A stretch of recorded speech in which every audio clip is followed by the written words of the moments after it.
Chair and Vice Chair, committee members, and participants. We are now live. Good morning. This is the Special Committee on Gun Violence, Monday, April the 17th of 2023. I understand that state law currently requires that the following announcement be made at the beginning of every remote public hearing as follows. Due to the current public health emergency, City Council committees are currently meeting remotely. We are using Microsoft Teams to make these remote hearings possible. Instructions for how the public may view and offer public testimony at public hearings of council committees are included in the public hearing notices that are published in the Daily News, Enquirer, and Legal Intelligencer prior to the hearings and can also be found on phlcouncil.com. Will the clerk please take the roll to take attendance? Members that are in attendance will please indicate that they are present when their names are called. Also, please say a few brief words when responding so that your image will be displayed on the screen when you speak. Councilmember Jamie Gaudier. Good morning, Mr. Chair and colleagues and everybody watching. Present. Councilmember Kendra Brooks. Good morning, Mr. Chair and colleagues. I'm present. Councilmember Curtis Jones Jr. Thank you, Mr. Chair. Good morning, members of the committee and viewing public. I'm present. Councilmember Jim Harity. Hello, council members. Hello, family. I am present. And Councilmember Quetzi Lozada. Good morning, everyone. I am present. Thank you. This hearing is now called to order. This is the public hearing of the Special Committee on Gun Violence regarding Resolution 220985. Will the clerk please read the title of the resolution? Resolution 220985, a resolution authorizing the Special Committee on Gun Violence Prevention to conduct a hearing to develop a comprehensive approach to supporting youth who are at risk of being involved in or are currently involved in gun violence. Before we begin to hear testimony from the witnesses we have for the day, everyone who has been invited to the meeting to testify should be aware that this public hearing is being recorded. Because the hearing is public, participants and viewers have no reasonable expectation of privacy. By consenting to be in the meeting, you are consenting to being recorded. Additionally, prior to recognizing members for the questions or comments they have for witnesses, I will note for the record at this time that we will use the chat feature available in Microsoft Teams to allow members to signify that they wish to be recognized. In order to comply with the Sunshine Act, the chat feature must only be used for this purpose. At this particular time, I'm going to call on Councilman Jamie Gaudier, who's the sponsor of this resolution, as we address the very critical issue of gun violence amongst our young people here in the city of Philadelphia. Councilman Jamie Gaudier. Thank you, Mr. Chair, and good morning, everyone. I want to speak for a few minutes before we hear from the expert witnesses. Last September, I spent several hours in the emergency room at Penn Presbyterian comforting Tiffany Fletcher's family members. Tiffany Fletcher worked at the Mill Creek Recreation Center.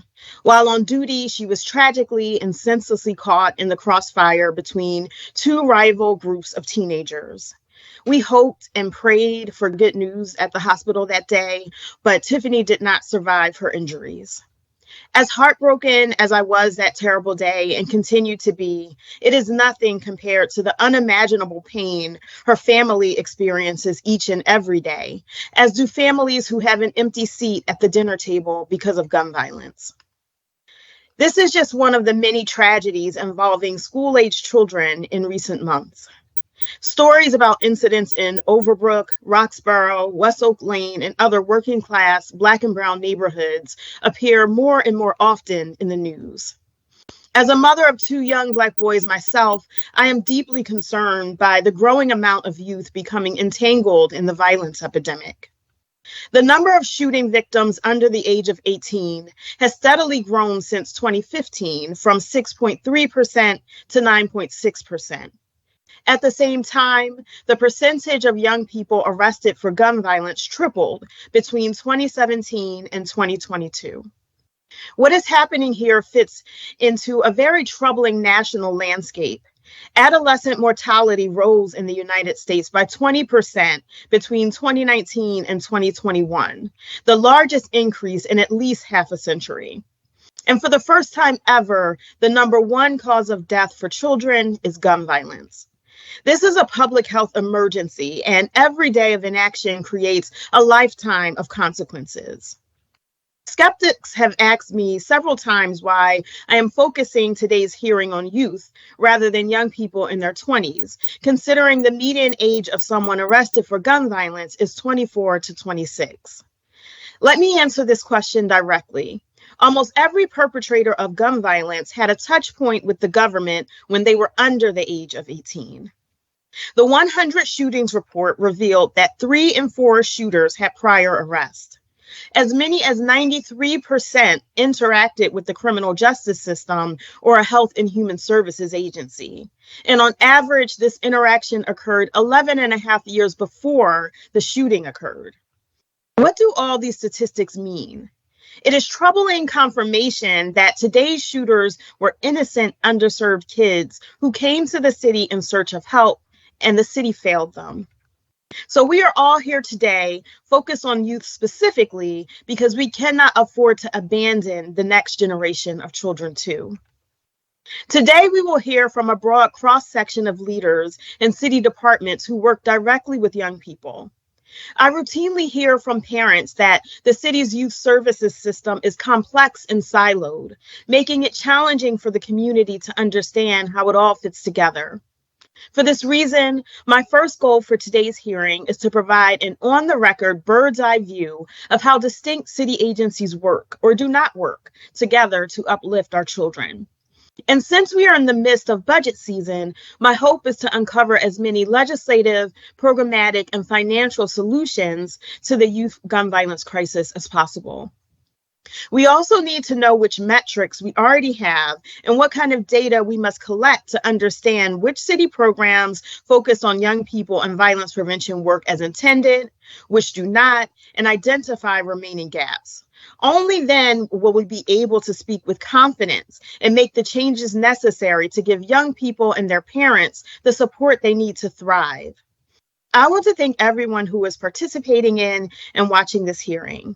Thank you to the Kinney administration, the advocates who fight passionately for our youth, and my council colleagues, most especially Committee Chairman Kenyatta Johnson for his tireless work to combat gun violence across South and Southwest Philly and the city as a whole, and to our Majority Leader, Curtis Jones, for his work in this area as well. I also want to thank the young people testifying this morning. If nothing else, I hope today shows you that we are listening, we want to be a part of the solution, and we love you.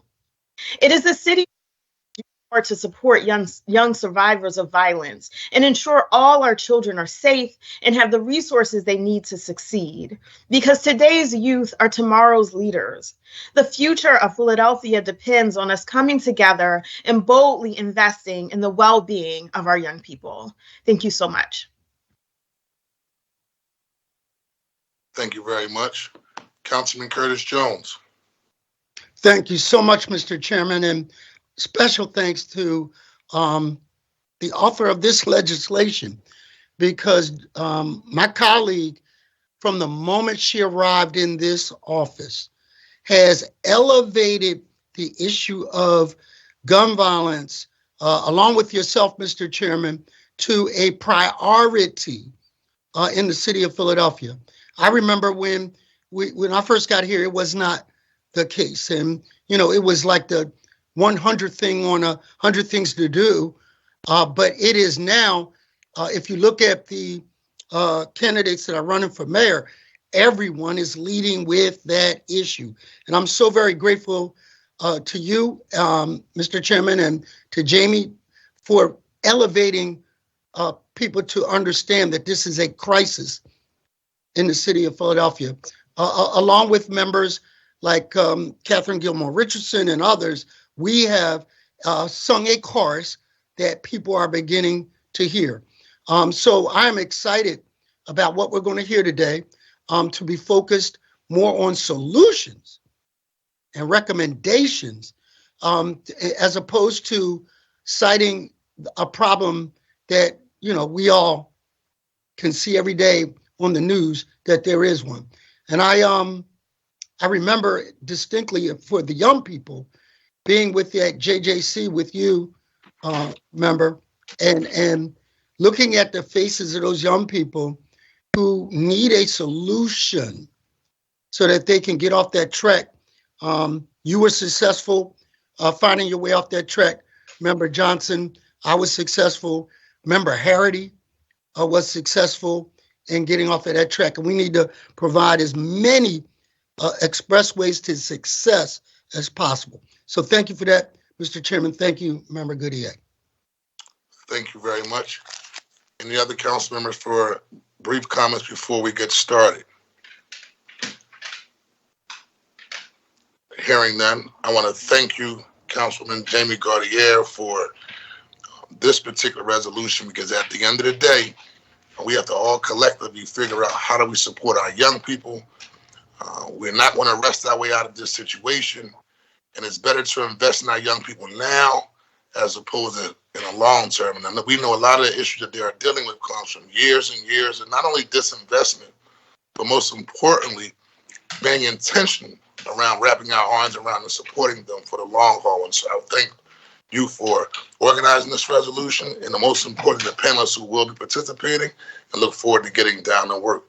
With that being said, will the clerk please call the first Councilman Ketsi Lazada? Thank you, Mr. Chairman. My video isn't working. I'm having a little bit of technical difficulties, but I also wanted to say thank you to you and Councilmember Gaudier for this resolution. As you guys know, the 7th Council District really is struggling with this. Every day we turn around, we're losing a young person as a result of gun violence.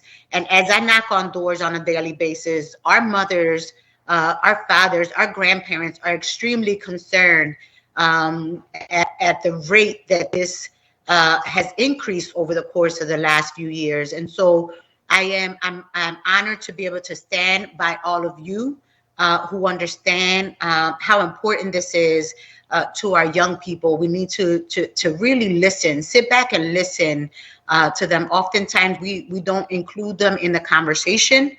And we think that we are smarter than them in making the decisions for what is best for them. And so I'm glad that we are here, that we are prepared to come into this conversation with an open mind and ready to come up with new ideas that could potentially be led by young people so that the buy-in is greater and the outcomes are different. Thank you. Thank you. Will the clerk please call the first panel? For the first panel, we have Kevin Bethel, followed by Dr. Jamie Banks. And then after them, we will have Kimberly Ali and Gary Williams testifying together, followed by Dr. Ruth Abaya.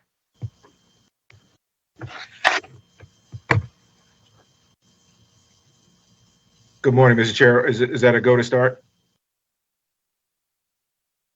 Yes, sir. Okay. Good morning. Yes, Good morning, everyone.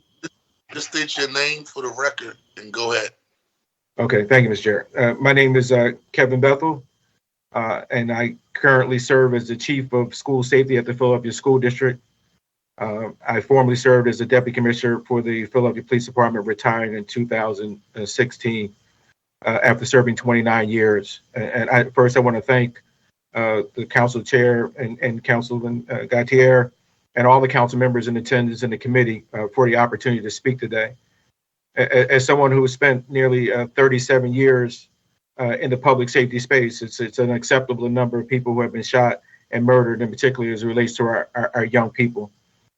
You know, the city of Philadelphia has experienced a marked increase in gun violence, and far too often with young people involved, both as victims and perpetrators. And I heard what Council Member Gautier talked about, and I'm going to pivot from my written testimony just to share with you what those numbers really look like. As a school district, we capture, all of our young people 22 and under, because that's, we have young people into that age in our schools. This school year alone, we've had 332 individuals under the age of 22 who have been shot. 448 of those have been shot or been under the age of 18. And out of that number, 107 of them have been active students. When we take that same number of 322, we have 51 of the 51 individuals under the age of 22 have been murdered. 28 of them have been under the age of 18, and 21 of them this school year have been active students. And so most of these students have been shot in the community, unfortunately, we've had a significant rise in violence occurred around our schools. And Councilwoman Gautier mentioned a number of those schools. Over the past 2 years, we watched that violence come to the doorsteps of our schools, resulting in not just at least 2 students shot directly outside of our schools, but multiple students shot. And so my office captures all of the school-age students shot or killed and provides that information to our student support team and Dr. Jamie Banks, the Deputy Chief of Prevention, Intervention, and Trauma. Her team responds to the schools, provides direct supports to the families, students, and staff. Additionally, my school safety victim assistance specialist also contacts the families and provides advocacies and referrals for crucial services. Superintendent Dr. Tony Watson has given me my office and my charge to put forth the best effort to address the violence impacting our students and our school community. And to accomplish this task, the Office of School Safety has embarked on the following activities, and I'll break them into 2 areas. The first is really around the physical components, but then more importantly, the work we're doing with our young people in an effort to, as both of you in the opening, as council members in the opening indicated, we have to make some different changes. We have a longstanding partnership with the Philadelphia Police Department. And I will say this, we cannot be able to do the work we're doing to keep our kids safe, particularly in or around our schools, without the support of the Philadelphia Police Department. Commissioner Outlaw and her executive team, in particular Commissioner Dales, and most recently Commissioner Kelly, and their regional operations command chiefs have been a significant partner in that work. The police department will continue their school safety zone initiatives. The school safety zones provide uniformed police officers present during dismissal to support our safe passage for our students moving through those corridors. Currently, there's 26 zones that encompass 39 schools in some of our most challenging communities. We also have recently established our Office of School Safety Safe Path program, a program that's run out of Chicago. It's a collaboration between the district and the Institute for the Development of African American Youth to provide extra supervision and support for students traveling to and from schools to reduce the rate of the violence experienced by our students. One of the key areas as we shift away from moving into more external work and interior to the school district, to dismantle the school to prison pipeline. The school diversion program was developed via collaboration between the Philadelphia Police Department, the school district of Philadelphia, and the Philadelphia Department of Human Services.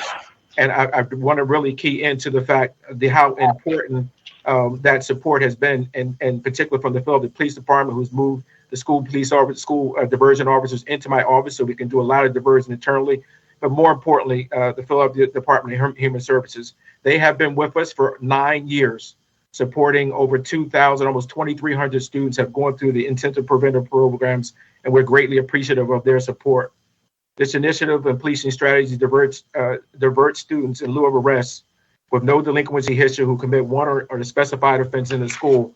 And based on those identified, they offers voluntary community-based prevention services to those diverted students and their families. And since the implementation of the program in 2014, there has been an 84% reduction in school-based arrests. And so we went from a system that was arresting 1,600 kids a year to a system last year that only did almost 150 students. The school safety is currently designing a comprehensive violence reduction program in Bartram High School, which we hope to be an implementation model for some of our community-based models. What does that model do? Engaging our high-risk high school youth in a suite of intervention components to reduce participation in violence, prevent younger children from engaging in violence. This place-based strategy has a foundation in the Office of Juvenile Justice Delinquencies comprehensive gang model, multi-component strategy to reduce violent and group and gang crime involvement in youth in gangs. And we hope that is a promising initiative we are involved in. Our office is also partnered with the Philadelphia Police Department and the Police Athletic League. Utilizing my Office of School Safety staff, we've been able to create 3 PAL centers in 3 of our toughest neighborhoods in the city of Philadelphia, Tilden Middle School, Roberto Clemente, and Harding Middle School.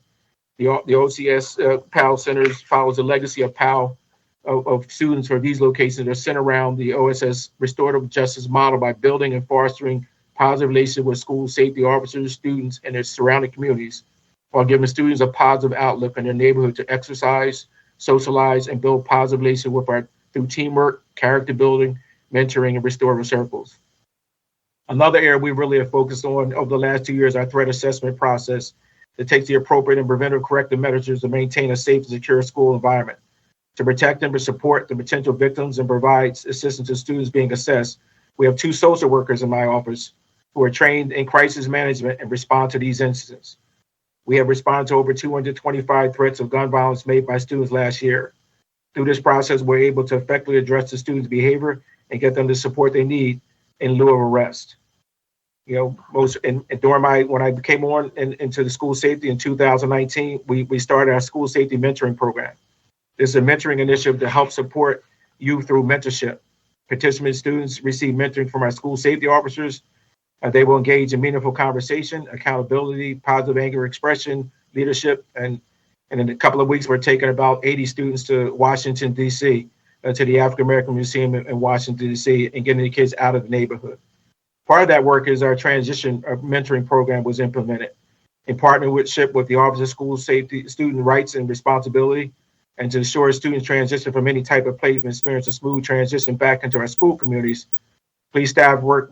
My program staff works closely with these students to help them understand they have support and someone to hold them accountable and help them along the way to be successful.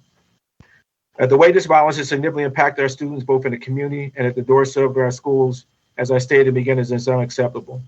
The level of trauma that our school leaders and staffs are exposed to is heartbreaking. We cannot normalize what we're seeing in the community at our schools. We must utilize all of our intervention, prevention, and enforcement tools collectively if we want to significantly reduce the level of violence we're seeing on a daily basis. I want to thank the special committee and the chair and the co-chair for the opportunity to speak today, and I look forward to answering any questions. I'll stop there, Mr. Chair. Next, we have Dr. Jamie Banks.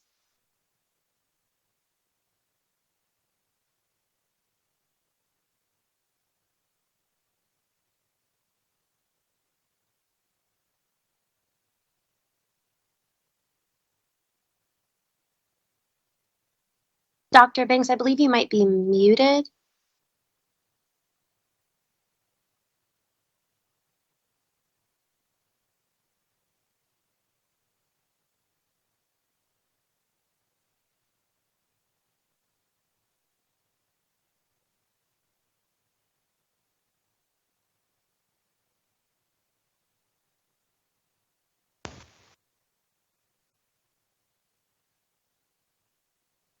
No, we can still not. We may not be able to hear you still. If you are having technical difficulties, you may have to log out and log back in. We could move on to the next. Are you able to hear me now? Perfect. We can hear you. Yes, Okay, absolutely. thank you. Sorry. All right, start over. Good morning. Thank you for inviting me to provide testimony today. My name is Dr. Jamie Banks. I'm Deputy Chief of Prevention, Intervention, and Trauma at the school district. I'm here today to give you a deeper understanding of our supports and services that the district currently has put in place to address the gun crisis in our city. So we use a multifaceted approach to support our students, staff, and families. And this includes prevention services for students, as well as interventions for students who have been most impacted by gun violence and who are at greatest risk. I will start with a brief overview of our school-wide universal programming.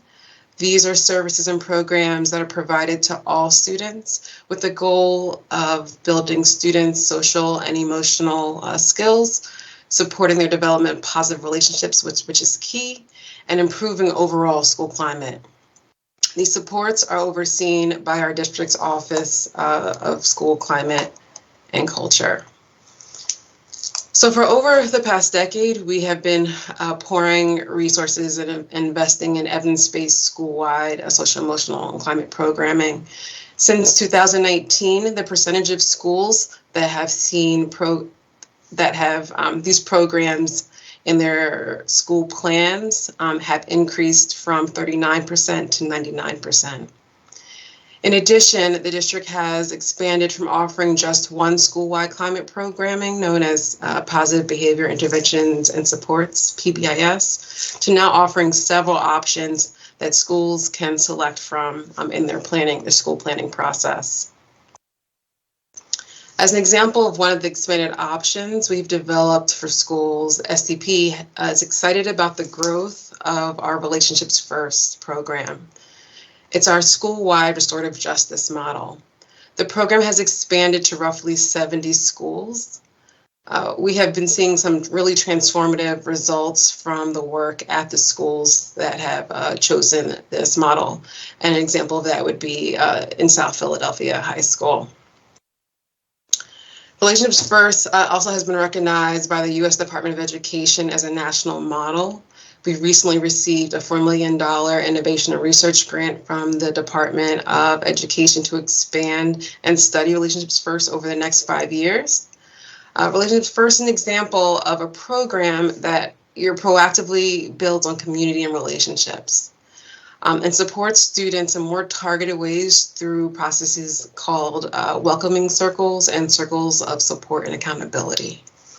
This ensures that students have a strong network of support, and the school community shares in commitments to help support the students that are participating in these circles. Research points to a significant role for these evidence-based practices, school-wide social, emotional, and climate intervention programs, and preventing violence in and outside of school. These programs work to reduce violence in several ways. First, they strengthen the relationships between and among students and adults in the school. Strong relationships with adults and peers in school are among the strongest protective factors for youth against engaging in violence and criminal activity. Second, these programs equip students with concrete skills in critical areas like conflict resolution and emotional regulation that they're able to practice prior to being in a stressful situation. Third, by reducing behavioral disruptions, these programs create environments that are more welcoming and conducive to learning, therefore improving attendance and engagement in learning. Students who are more engaged in school and school-based activities are less likely to engage in violent and criminal activity. And fourth, these programs are demonstrated to reduce instances of bullying, which is also frequently leads to violence. So research conducted by our Office of Research and Evaluation has demonstrated that our investment in these universal climate approaches and social emotional learning program has made schools safer and stronger. For example, schools that have implemented PBIS in 5 years leading up to the pandemic saw serious incidents decrease at 7 times the rate of other schools. PBIS schools also saw a decrease in suspensions and some positive effects around academics. All of this is consistent with national research. Therefore, although violence in our city is on the rise, the district's focus on universal climate and social emotional program has helped ensure that school is one of the safest places for our students to be. In addition to the climate programming that I just spoke about, we've become a leader among urban school districts in capturing our students' voices and leveraging them to improve supports that help prevent violence. This year, the district formally introduced the Student Wellbeing Survey. It's a 5-minute questionnaire that is completed quarterly by students in grades 3 through 12. In the most recent administration, 70% of all students within that range completed the survey. The survey captures a couple things. One, their perceptions of quality of their relationships with adults in their schools. Two, the perceptions of quality of their relationships with their peers. Three, their comfort with and use of social emotional skills in areas like conflict resolution and self-regulation. As noted, these areas are critical in terms of in the prevention of violence. We are seeing a very strong correlation at the high school level between students' positive reports of their relationships in schools on the student well-being survey. When we connect that with attendance and academic achievement. So we're seeing a strong relationship between their positive relationships and attendance and academic achievement. Once again, these activities described are universal supports, and they're overseen by Dr. Abby Gray, the Deputy Chief of the Office of School Climate and Culture. I will now discuss services and supports for students with more needs, higher level needs. Our district has robust and ever expanding amount of supports for our students with the greatest, that need more support. This includes our students that have been victims of gun violence as well as other tragic events. And these students are struggling because they've lost loved ones, or just the amount of things that have occurred or have kind of built up. We provide supports and services to the victims, siblings, school-age family members and friends, and the school community. We identify these individuals so we can target our response to them to make sure that they get the level of support that they need. The additional behavioral and mental health supports that students receive are provided by both school district employees and community partners that specialize in various behavioral and mental health areas. Over the past 4 years, we've increased the number of school counselors that have been hired by the district. Counselors provide everything not limited to check-ins, individual sessions, small group interventions, referral for services for more intensive needs, coordinating care between community partner providers that are providing their services to make sure that we are making that connection inside of school. In addition to counselors, we also have our support team for educational partnerships, STEP program that has grown over the past years.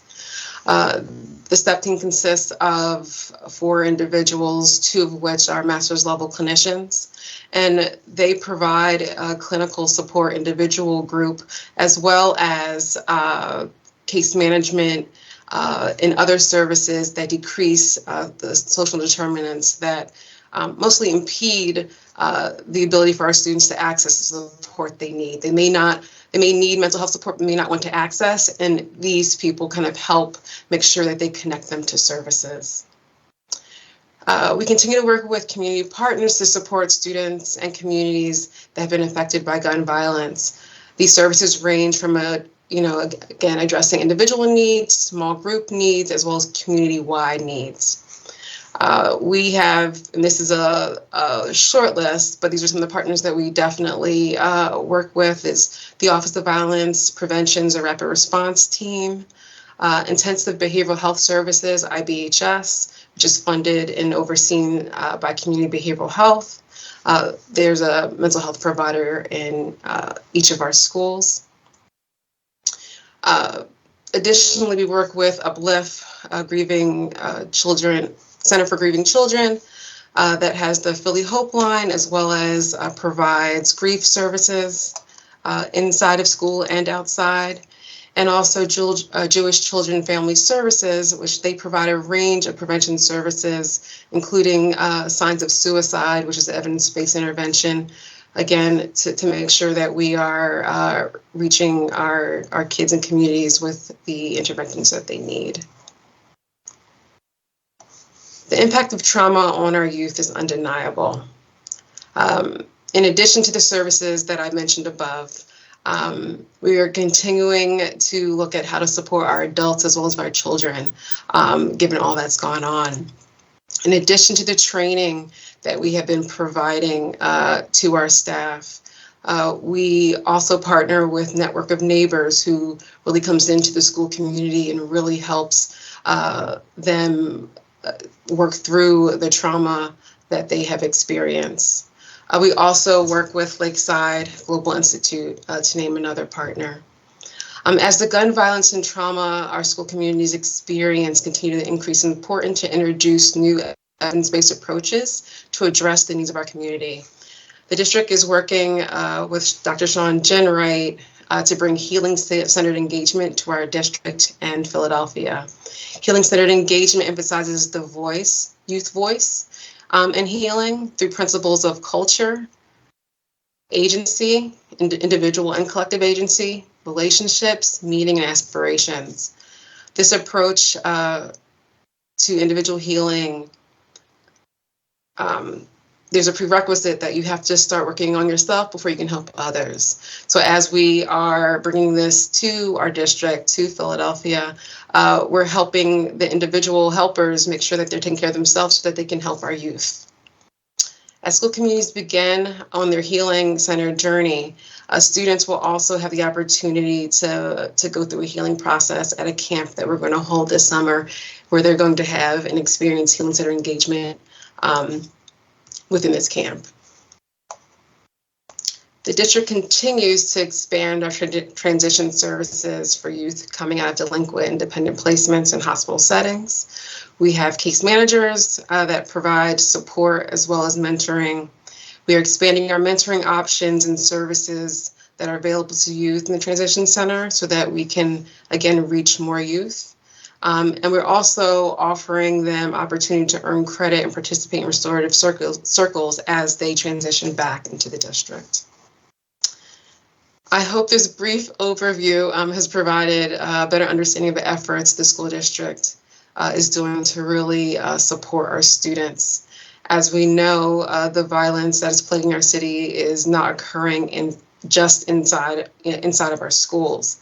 For these reasons, the greatest need is not necessarily for new or different district support, but rather than a coordinated community effort that includes communication, collaboration across all the different entities so that we can be most impactful with our supports and services.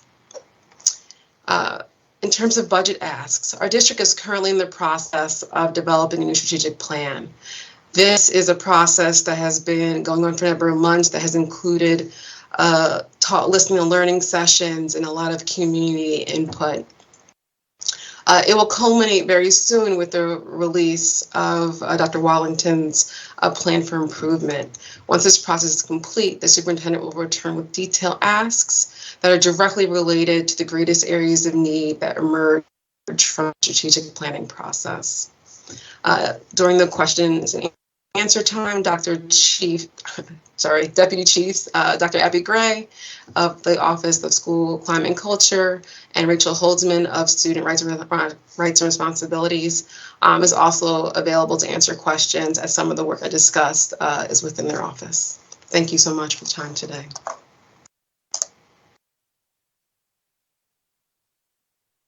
Thank you. The clerk, please call the next individual on the panel.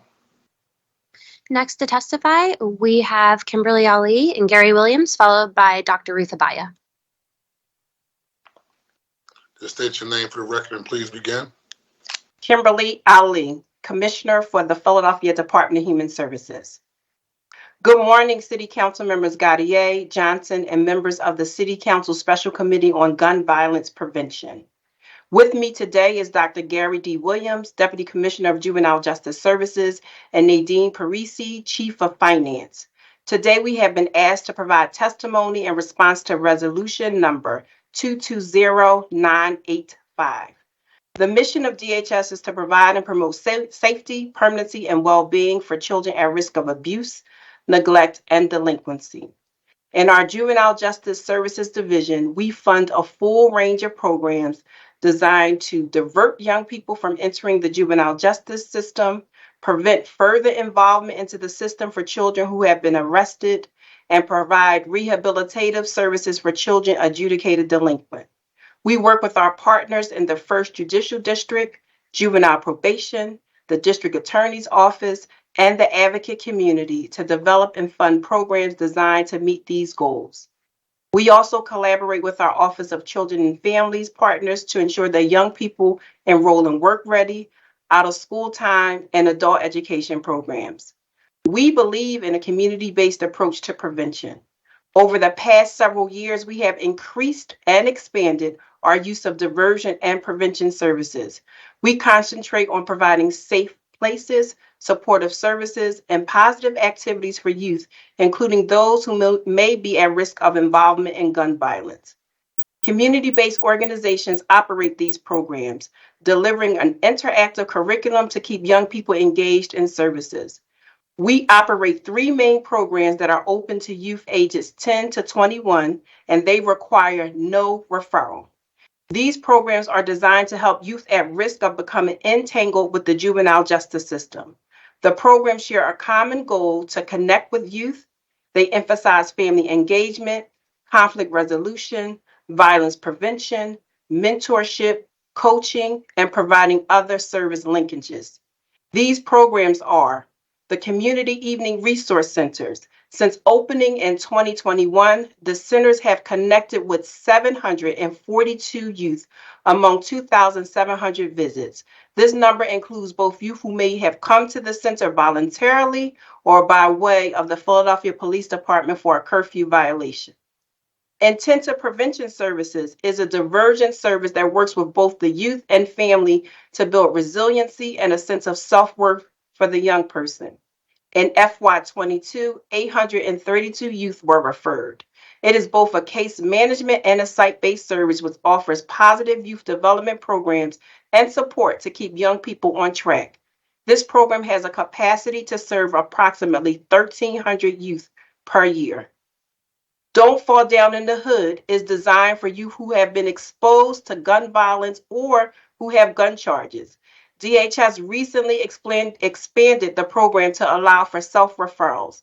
Annually, this program has a capacity to serve a little over 450 youth per year. The expansion allows DHS to provide additional support to young people, preventing them from further involvement in the system. We believe that providing community-based alternatives help to reduce youth incarceration and curb recidivism. Our JJS division offers several programs available to youth post-arrest. Many of these resources are court-ordered and serve as a community-based alternative to secure detention or long-term residential placement.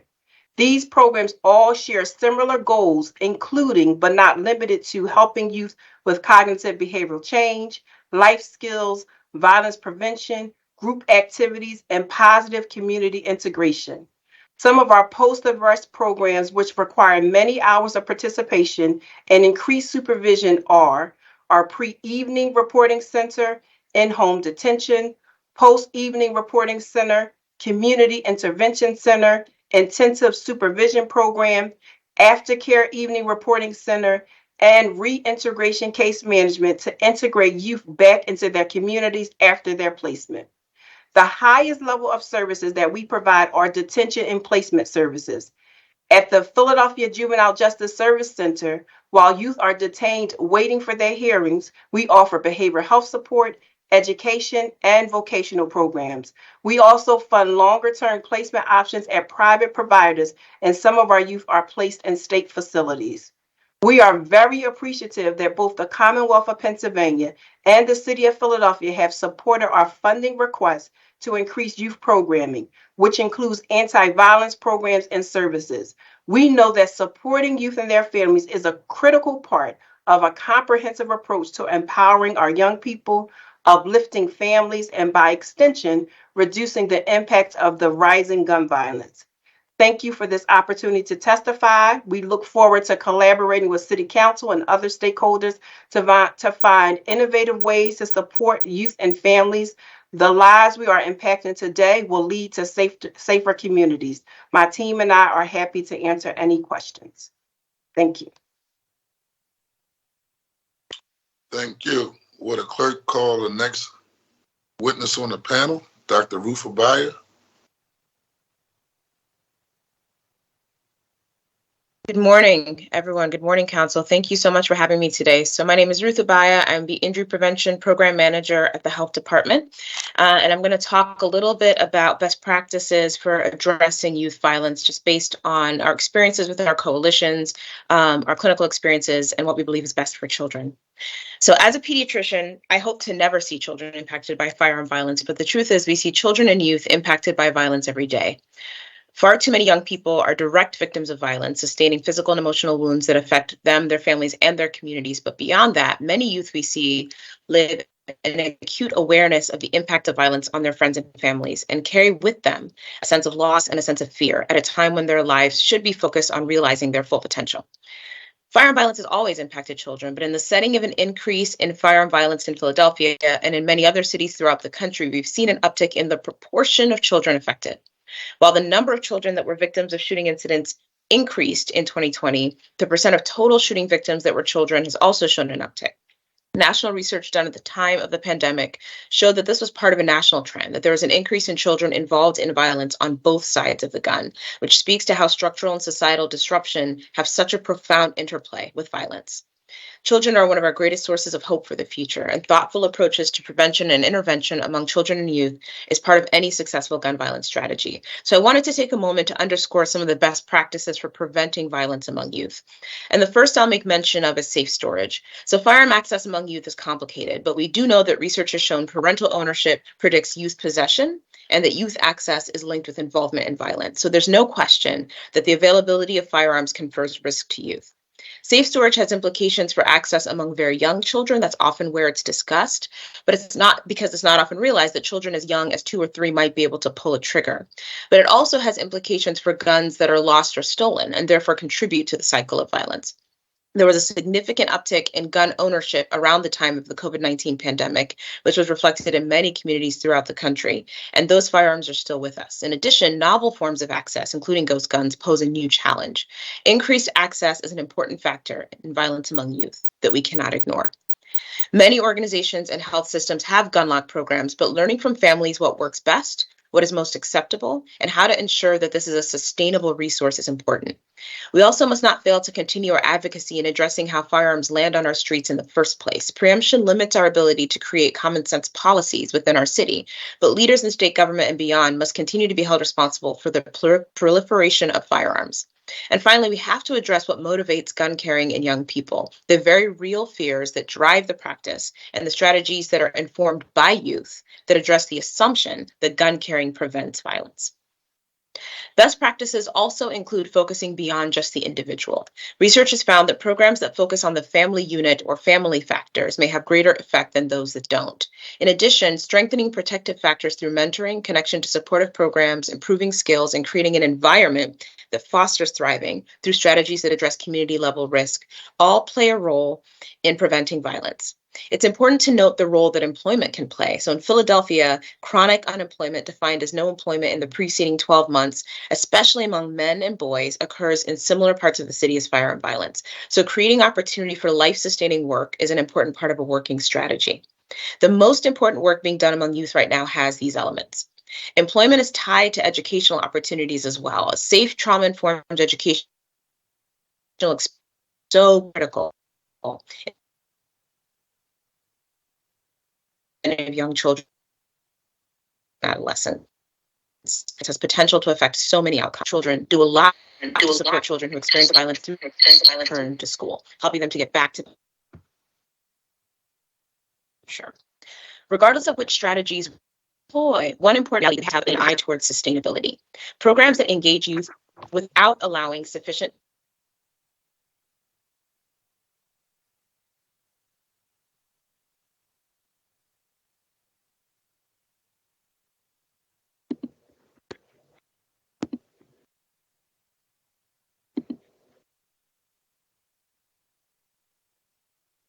and young people notice that kind of commitment and consistency. This is particularly true of people who've spent time in the criminal justice who are returned citizens. We've learned a lot about that from our Violence Interruption or Cure Violence Coalition because they work with high-risk youth and trust is a major issue. Finally, I would be remiss in discussing an effective youth violence prevention strategy if I didn't talk about trauma healing. It's our collective wish that our children never saw or witnessed violence or its effects, but for too many children, this is not the case. Effective trauma healing services for the child or young person and for the family unit need to be integrated into any program that's working with youth exposed to or at risk for violence. In summary, an effective youth violence prevention strategy reduces risks such as firearm access, unemployment, inadequate educational support, unhealed trauma. It also builds on protective factors, seeing in each young person and helping them to see in their future potential. A young person is to learn, to explore the world, and to discover their place in it. These strategies help build a bridge between their present and a brighter future. Thank you. Thank you very much. I think, Brett, this ends this particular panel. We can now ask questions. Is that correct? Correct, sir. Okay. Before I turn it over to my colleagues, I just had a quick question for Dr. Kevin. I said Dr. Kevin Bethel from the School District of Philadelphia. Yes, sir, Mr. Chair. How you doing? It's always good to see you. Yeah. Give you a public props. I know your heart and your passion is around this issue. As a captain of 17th Police District, I watch you go door to door, block by block, house by house, working to save the young people when you serve with me in South Philadelphia. And so I'm glad that you're taking that same passion commitment over to the school district. I had a couple questions around twofold. One is the Safe Paths program, right? One of the things I want to advocate from a budgetary standpoint is increasing that particular program. And I know when I talked to Erica Atwood, she talked about doing a partnership with Town Watch Integrated Services because they actually do the training. Can you elaborate on what that program looks like, but most importantly, what type of expansion is needed, particularly in, I guess, I think would be areas where there's schools where there's high gun violence and not only gun violence, but different types of altercations. Can you give me an aspect, your perspective from that aspect regarding the Safe Paths program? Yeah, so Mr. Chair, I mean, the program really is really built to, one of the challenges that we faced when we were looking for volunteers in our corridors is, as you know, for several years, we're just not seeing it. Unfortunately, we're just not. And so we're working with one of my colleagues in Chicago, the chief there. She introduced us to a program that they have been doing for actually several years now, where they had created a safe passage program after a young person was killed leaving in the corridors of their school. Now they have a very robust program run by the cities, almost $30+ million, and I think they have almost 1,500 community-based workers. And so part of our work was trying to implement this, not at the school district per se. So I'm glad you brought up Town Watch Integrated Services, because we really think that where the work really rests, right? I mean, I think that's where we'll have long-term sustainability. And because they're actually doing the training with us and they have the infrastructure and the base and all of the mechanism to be able to do that. But part of that work now is we would look forward to collaborating with Town Watch Integrated Services. One, because of their tentacles into the community. We had some challenges getting vendors to be able to take on this charge to support deploying individuals, and it's complex, right? I mean, even though we're paying individuals to come to the corridors, it's still some staffing challenges. And so we really rely on our vendor to take care a large percentage of that. But the goal is to put as many adults out into that space. Now, we also recognize they're not there to stop gunfire, right? They're not armed. They're not, but part of them are being eyes and ears. We challenge them to get to know the relationship with the kids as they're walking along the corridors, get to know the business community along those corridors, and build that cohesion so we can have some, but it's not, again, I don't want to make it as this perfect entity. It's really about getting adults into that space so we can keep an eye on our young people. And you just mentioned one part, and I think is critical for us to examine, and that's the part where there's a disconnect between, to be quite frank, the community, right, and supporting the young people going to and from school. And what I mean by that is, right, when you do have community members engage in doing these types of partnerships, and I know growing up you didn't have to have these type of partnerships because you'll see Mr. Joe and Miss Sharon outside the school anyway, dropping off their own kids, keeping an eye on everyone. But nevertheless, a cohort of individuals from the community that's working not only just in partnership with the district, but most importantly, developing a relationship with the young people, right? Going to and from school and kind of being the eyes and the ears, but most importantly, support system for those young people. And so that's something that I observed. And then I also want to get an idea, have the district thought about recontracting with Philadelphia Anti-Drug, Anti-Violence Network? Because I remember years ago, they didn't just only work out in the community, they also did intervention inside the schools, right? Because a lot of the arguments, they start on social media, a lot of the arguments and beefs start inside the school and spill out into the streets. So have that ever been explored as a possibility as well? Yeah, so we haven't explored a contract, but we use them significantly. I mean, through the working with Child Watch Integrated Services, PAN has been a very prominent supporter in helping us deal with de-escalating situations that we're having at schools, situations we're having our corridors. We have really relied on them to support us on that, and they have done that without, anytime we've called, Mr. Chair, they have always been in that space. We use Child Watch Integrated Services and their team to support us when we're having issues at schools in particular, and because of their, so we haven't did a formal contract, but I can tell you that the supports coming from both PAN and the city services across the board have been really, really immense in helping us deal with issues that arise oftentimes unexpectedly, where we need a much more rapid response. And from your perspective, what's your most critical need? Because like you're the person that at the end of the day, when a person gets murdered outside of a school, or there's a fight inside the school or any type of crisis, I mean, at the end of the day, the buck is going to stop with you. So from your perspective, being the head person, advocates for public safety, what's your specific need? I think you hit it. I mean, the prevention and the Safe Path program can give us some entree where we can definitely have some immediate, we have to start getting parents more engaged, right? So it's not, some of it's not about money. It's about just coordinating engagement, which you started to outline. I mean, we have, we need to get parents more involved in these conversations. I mean, parents are dropping off their kids, picking up their kids. Now we got to get them out their car. I mean, right now we get more parents who are getting involved in fighting outside of our buildings and supporting them.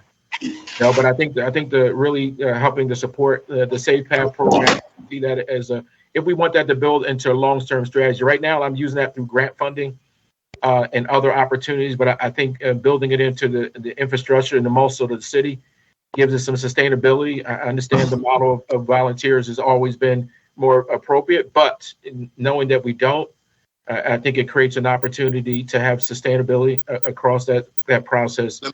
I have several colleagues that have a couple of questions. Yes, so sir. I'll save my other questions for another round, but I'm going to push you on this key component. So what is the district doing from this aspect specifically? Like, what's the parent agenda? I mean, since parents play a critical role, like what's the agenda to support parents, to get parents inside the schools, to help address their trauma and help them also be an integrated part of protecting and keeping our young people safe? Yeah, well, I mean, as you know, they have the Family Engagement Center here at the school district. I know there may be others on there who could speak more directly to that, Chairman Johnson, but there is a real big push. I mean, Dr. Wallington has made that part of his charge and including parents as he's building out his strategic plan. I got to ask the tough questions though, but prior to Dr. Wallington, because he just got here, right? We've been dealing with gun violence for a significant period of time.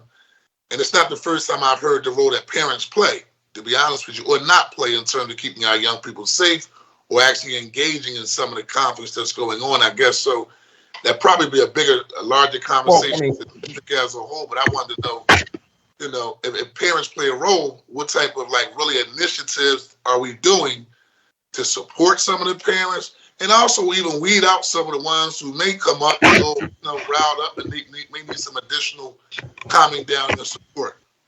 Yeah, I can't speak to that directly, Mr. Chair, as to all of the activity. I mean, can we in my office be more intentional about aligning ourselves with parents? Yes. Have we at this point been able to do that from my office? We have not. And so I take those recommendations, but I also would say challenge the fact that we have parents acting in manners outside of our school, going after students because of some of the laws that are in place as well, right? When you only write a ticket for disorderly conduct, I think I've shared that with you before. Yes. When parents believe they can come up and act in a way that's unacceptable, going after our other students, and then looking at the police department like, you can't do anything to me but give me a ticket. I think we need to start talking about what does it look like to create that buffer around their schools from a safety perspective. Beyond, obviously, we're talking about violence today, but that behavior that comes up to schools, I think, could be also making exemptions into disorderly conduct citations. And you know where I'm going with that. Yes. Can I ask this one question though? But even the disorderly conduct question, right? And again, does that also include taking you down to the station for a cool off period? Well, I don't, I'm not in the policing space at this point, but I'm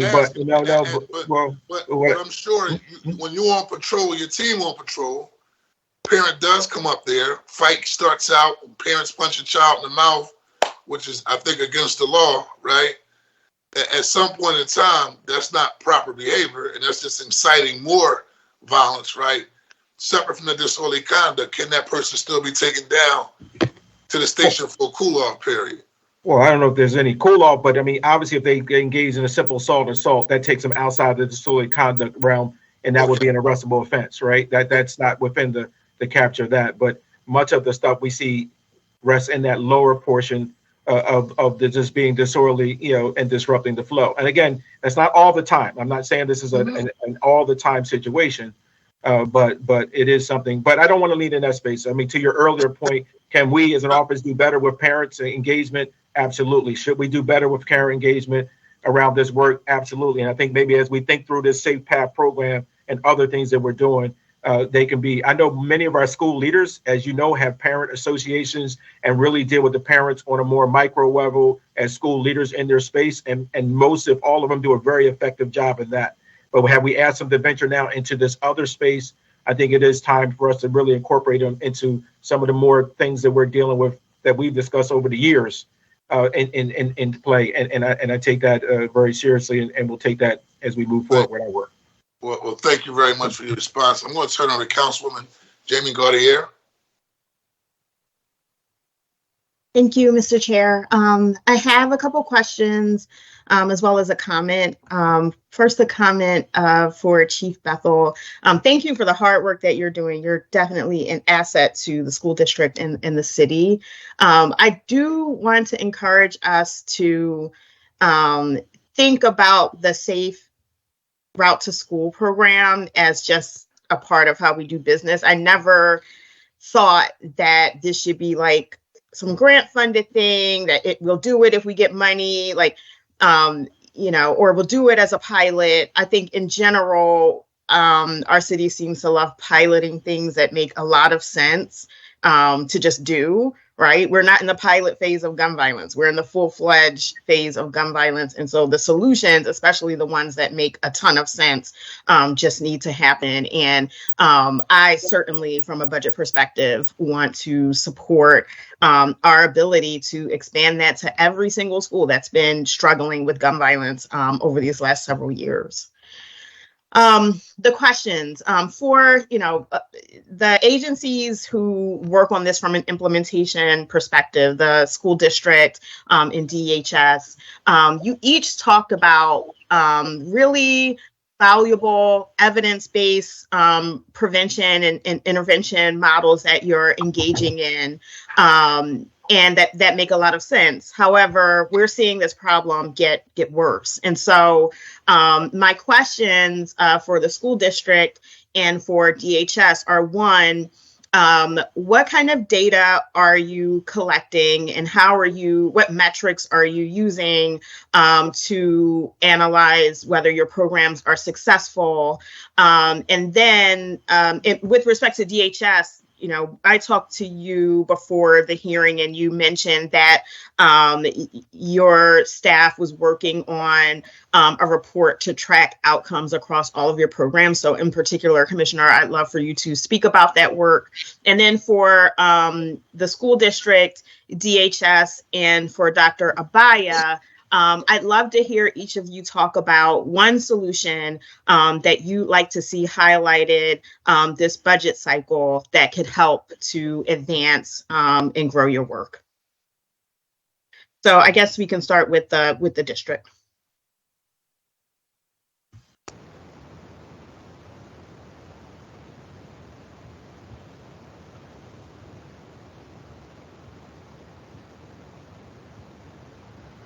I think Dr. Banks is still on mute. Dr. Banks, are you? I don't think she's on mute. We can't hear her, even though she is not on mute. So maybe you try to work that out, and Chief Bethel, if you want to chime in. Yeah, and I'll let Dr. Banks talk about some your response to what in her space what they think is needed. But so we are evaluating everything that we're doing. Councilmember Gaudier, we one of the things for example in our school diversion program, we brought on in 2014 we brought on Drexel University, Dr. Naomi Goldstein from Drexel University to be our researcher.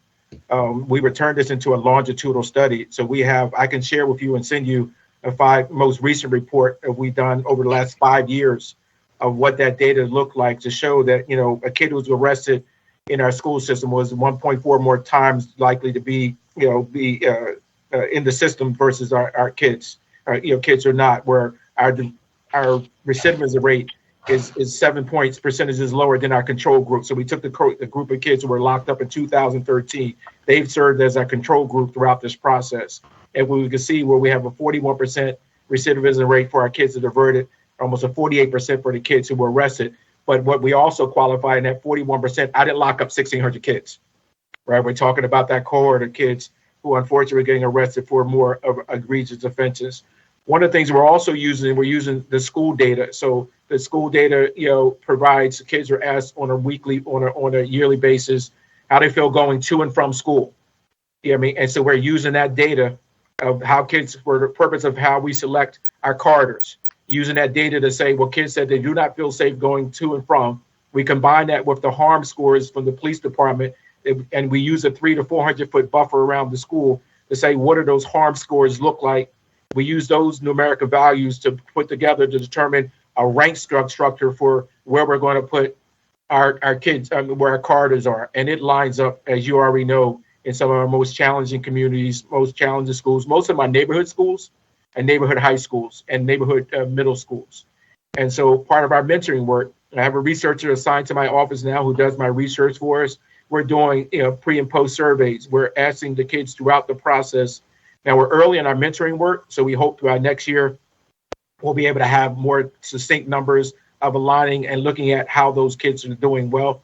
And one of the projects we're working with our data evaluation team, Dr. Wolford, is we working with collaborates with the police department and the data evaluation team will start a process where we're looking at going back 5 years of data. We have 5 years of data on kids who've been shot, as well as kids who've also committed murder and been shooters. To look at the data going back in time to the earlier question that you said 11 years ago, Kevin Bethel, where was the touch point? So we're going to be looking at the touch point in the school district as to where and where does that look? What does that look like? That's going to be a long project, but we're really excited about really digging deep into the data to see if we can go back in time to see where the touches are. What could we have done something different with that young person that may have diverted him or her away from going down a different path? And when will that work begin, and when do you expect that to be finished? So we're applying for a Stoneleigh Foundation Fellowship to be able to support that work. We're confident that's going to move forward, and we'll be going through that process. I don't have a timeline specific. I mean, it's outlined in our proposal, but we hopefully, as we work within our partnership with both internally and externally, be able to, as we identify those entities, we can do that. We can already identify where our schools are. And where some of our more high-profile schools are. We've already been able to identify that most of our children are being shot after school, within 2 miles of school, before 5:30 for our active students. And most of them are not being shot in the zip code that they live. And so take, for example, a school like Gratz, which is a charter school. Last year, they had 12 youth shot. 11 of them were shot within 2 miles of their school. Most of them came from 10 different zip codes. And so what does that look like? We know that out of school time is very critical now, right, for our young people and the work. And so there's a lot of data to be got, but we definitely have to be data informed and understand exactly, we cannot just do the shotguns approach. Really, we in my office are trying to be really focused on, it's not 240 schools are being impacted. Where can we really start and really have really significant impact? And that's what we're trying to use the data to do. Okay. What do we do? You pointed to a very, important example, Gratz, and all the shootings we've seen within, I guess you said, a 2-mile radius. What did we do at that school? Yeah, that's a charter school, but I did meet with their members of their team to share them the data. But they're not directly a part of my network as far as what I oversee. But they do have some strong programming in their school, which I can't speak to. I know that's a mastery charter school, but we are been working in collaboration with our charter team and our charter folks, and even more now to be able to link some of the activity that we're seeing. Okay. Dr. Banks, can we hear you now? I think so. Okay.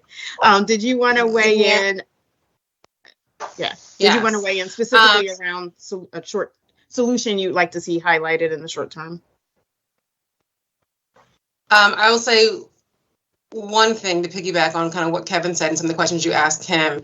I think it's definitely about evidence-based interventions, right? But it's also about the collaboration of interventions to really build, to weave something where all of us are working kind of together, right? I think that, you will see greater impact as internally we're working with Kevin's office and the work he's doing. He's working with my office. He's working with Dr. Abby Gray's office and Rachel's. So our programming is aligned. And so that occurring kind of outside of our walls too, would strengthen the impact of the great programming that many of our colleagues are doing. I want to, go ahead. Dr. I want to, yes. If you don't mind, and if it's okay, Councilman Jamie Gaudier, just to dig a little deeper in your question, because Dr. Jamie, I was going to ask you this on my second round, but this is your second time mentioning it. You talked about greater coordination of all the programs, right? It's your second time saying it, right? Yeah. So is there a Monday morning meeting with all the key agencies and then just going over what's going on at all the schools of all the agencies, resource support wise, reviewing? It's kind of like,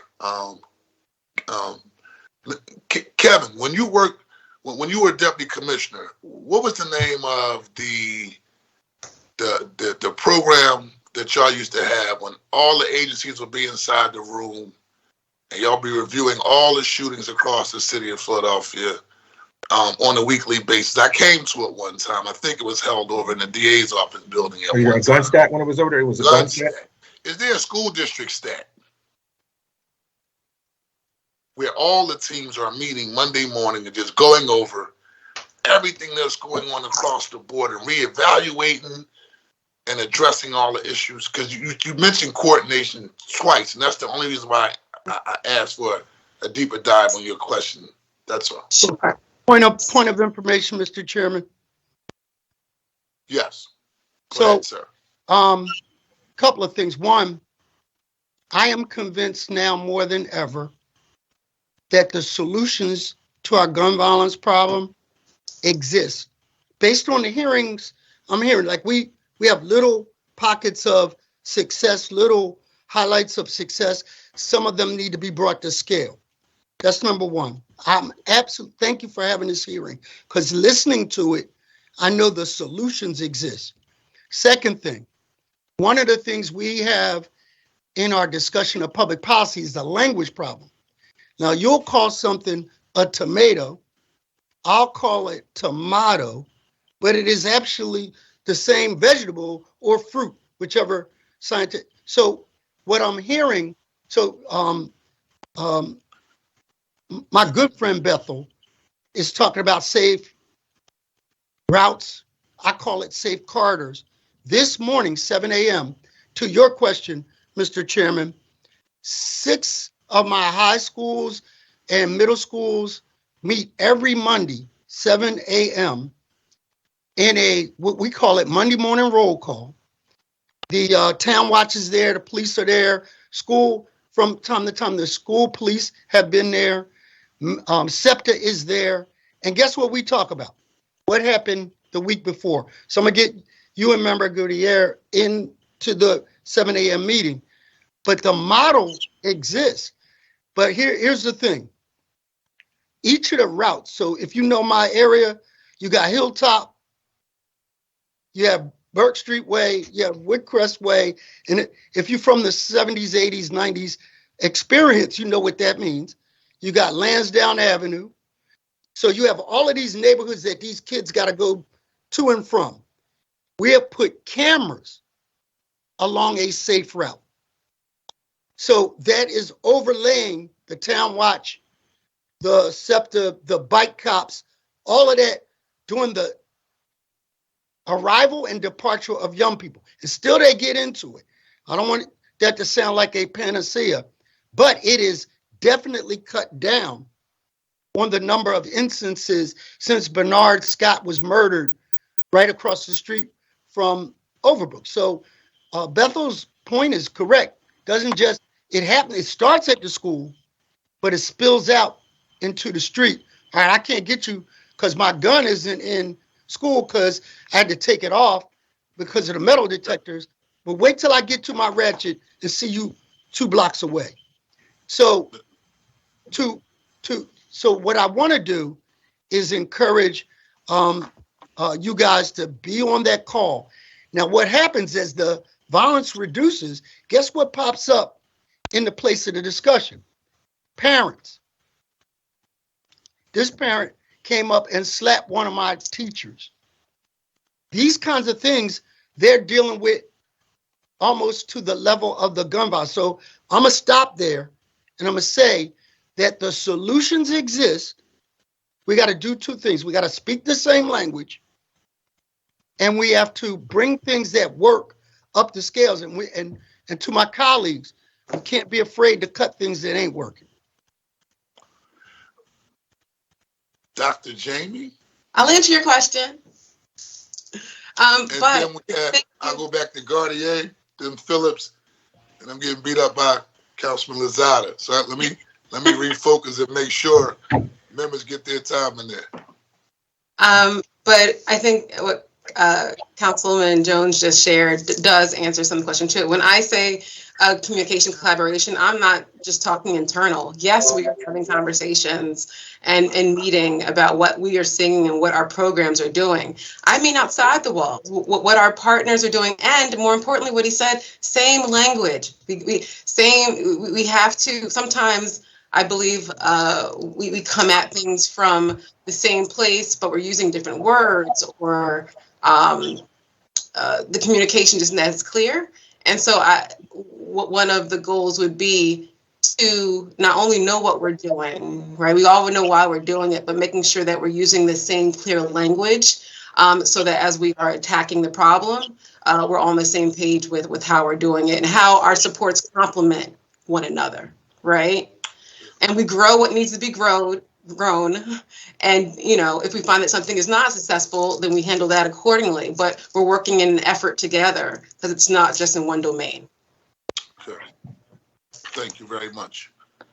Now, Councilwoman Jamie Gardier, is your line of questioning finished, or you want to wait to the next round?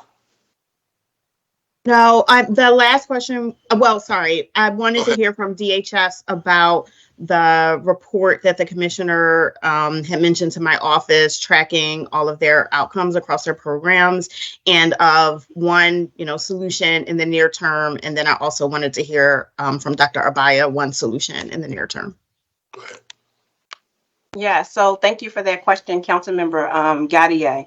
As indicated, our Performance Management and Technology Division wanted to look at young people, in particular young people who were arrested. And so we went back to calendar year 2021 in order to determine the outcomes for those young people. It was actually 1,000 young people. I'm hesitant Councilmember Gaudier, to tell you the results of that, because we know that there were some limitations to the data, and I'll tell you why. The percentage was low. So we were all surprised about the low percentage. But part of the reason, as I indicated, we looked at calendar year 2021, because remember, our MOU with the courts started in 2021. And so what we realized is that enough time has not passed since we are only in April of 2023. And so that's why the percentage was low.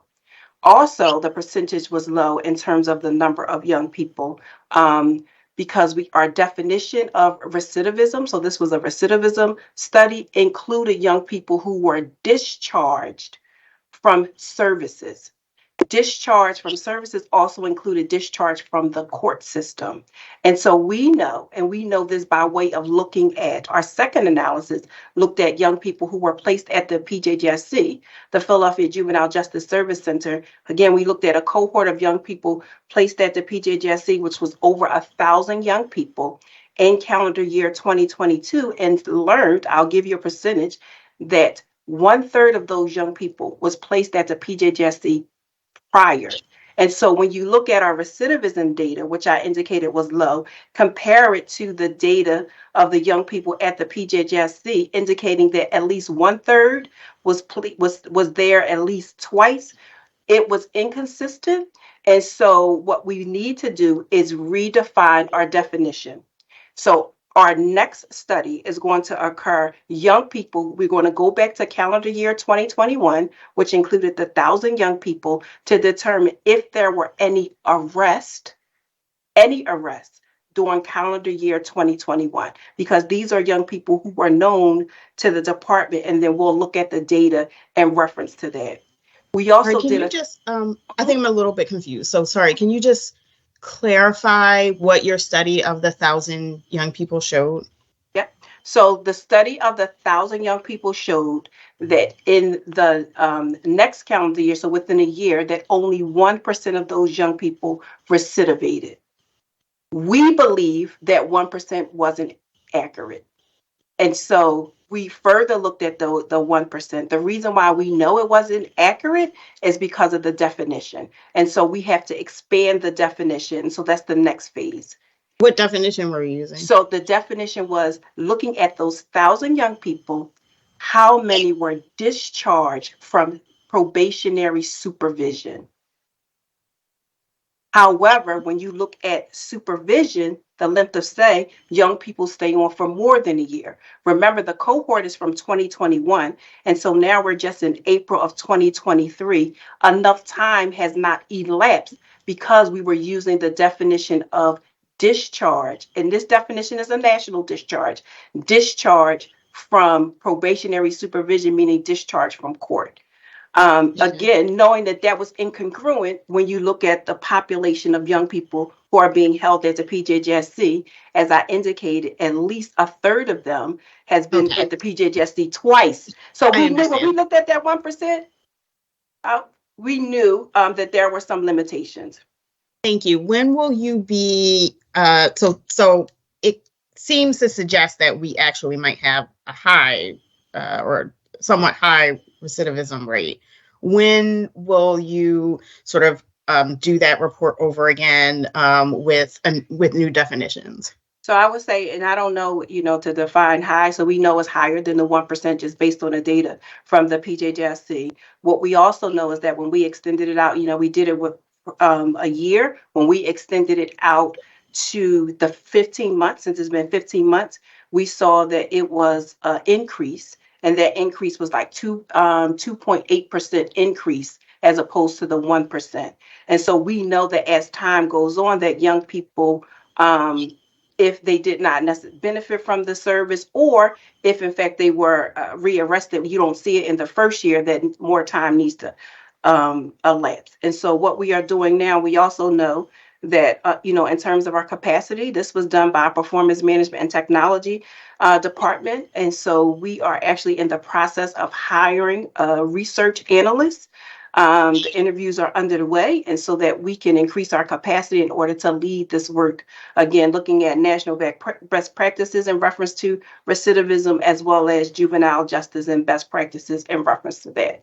And so I would anticipate that our next analysis will probably be completed within the next 4 to 6 months. Okay. And then did you want to highlight one short-term solution you'd like to see the city focus on? Yeah. And you know what, others talked about that. So listening to the school district certainly spoke about this, is that we have to be more intentional. We also looked at, so the study also had us look at our own programming that we offer. And so we know that we need to be more intentional with family engagement.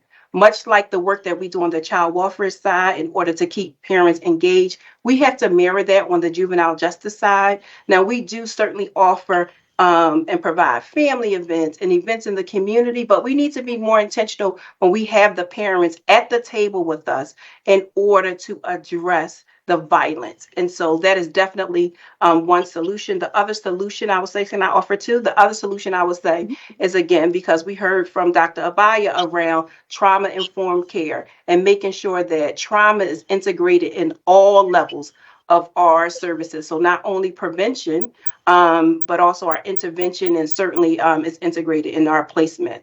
So those are the two major things in terms of solutions. Thank you. And Dr. Abaya, did you want to offer one solution the city should focus on in the near term?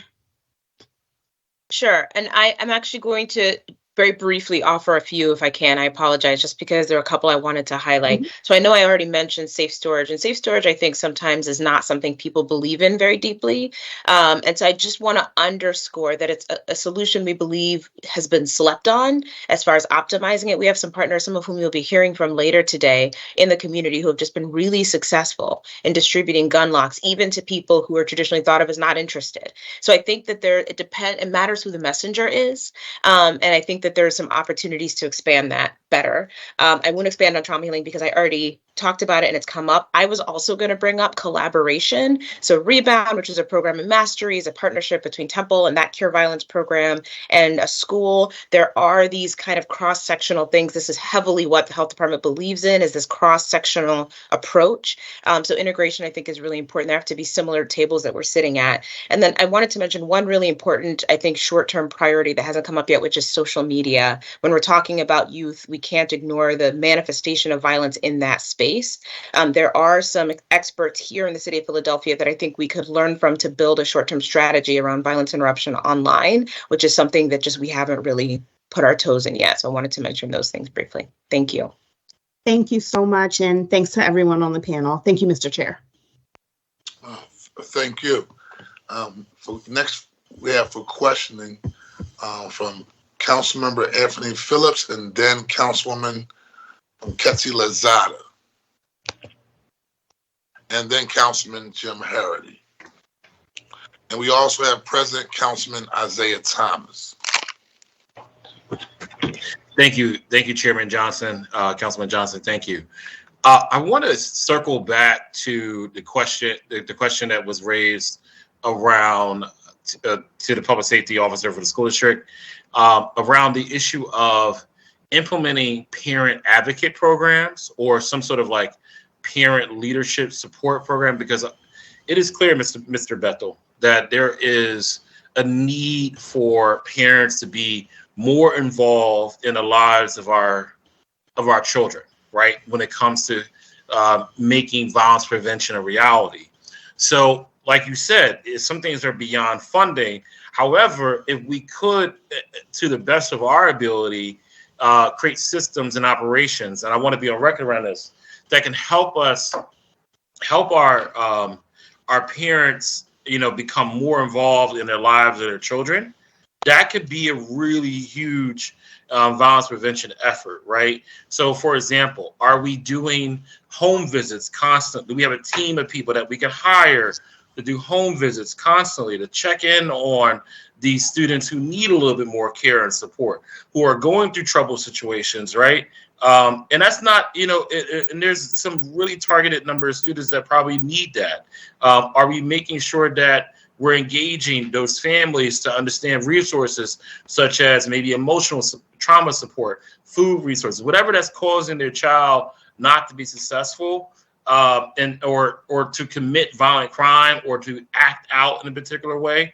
How can we make sure that their parents are really involved? And honestly, what we don't hear in the city of Philadelphia as much, Mr. Bethel, which we need to make, if this is happening, we need to highlight this in an enormous fashion, whereas the school district is doing these large-scale parent support programs for our children. And I just think, so my question is more centered on, how can we make this a priority? Because it has been said for decades now, even when I was a teenager advocating in our community for things, it takes a village to raise a child. We need to get more parents involved.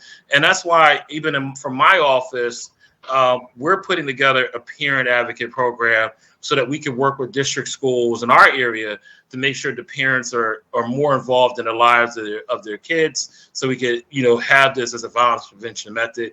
So I just wanted to, bring that to your attention that, what are the plans that we can set forth going forward to make this a heavily funded and supported program to get people on the ground to support our kids in this way.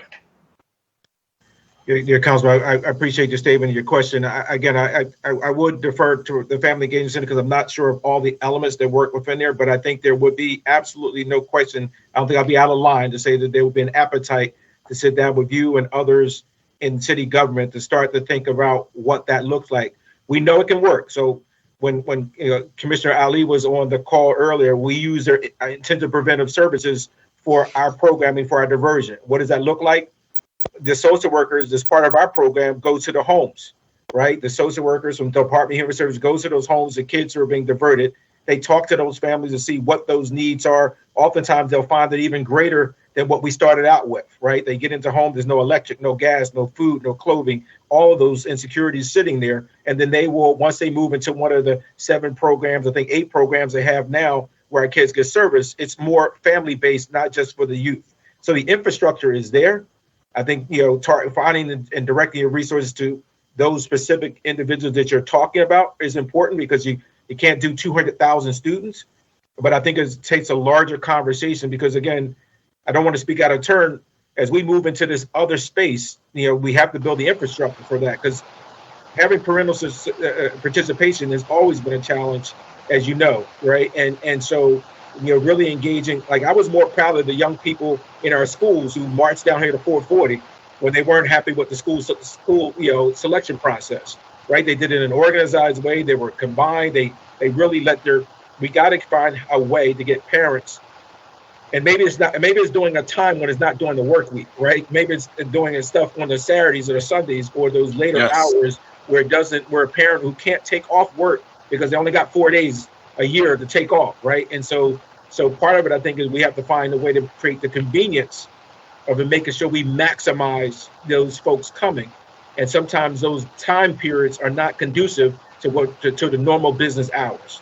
Yeah, right? I agree. Yep. So I definitely would look to follow up with you, sir, and have that conversation. I know I confer with Karen Lynch and her team who run the family engagement and the parent piece of the operation here to have that larger conversation that you just raised. And I think is point well taken. Absolutely, Kevin. And thank you for the opportunity. I hope. Karen, I know you're here. I apologize, Karen. Hi. Okay. Not a problem. Councilman, I want to stress 2 things very, very quickly, just in answer to your question. 1, for every single action that we're involved with students, and we talked about the mental health services, the trauma, we always engage the individual parents in that effort. And I know your question is speaking to an overall, what are we doing to bring groups of parents together?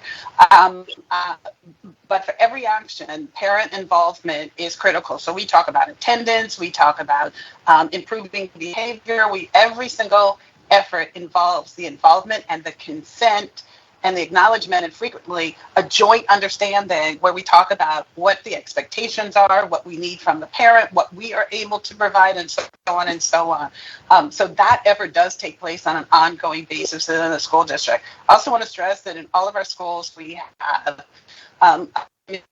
parents and school-based staff that are the issues, we call it our SAC, our Parent Advisory Committee. It's a school advisory committee with a majority membership of parents. And so the parents in that school are working on climate and discipline. They're learning what their children are learning about climate and discipline. So if we implement, for example, positive behavioral interventions, parents are going to receive that same type of training, so they have an understanding in the home of what their children are experiencing at school, and they're speaking the same language.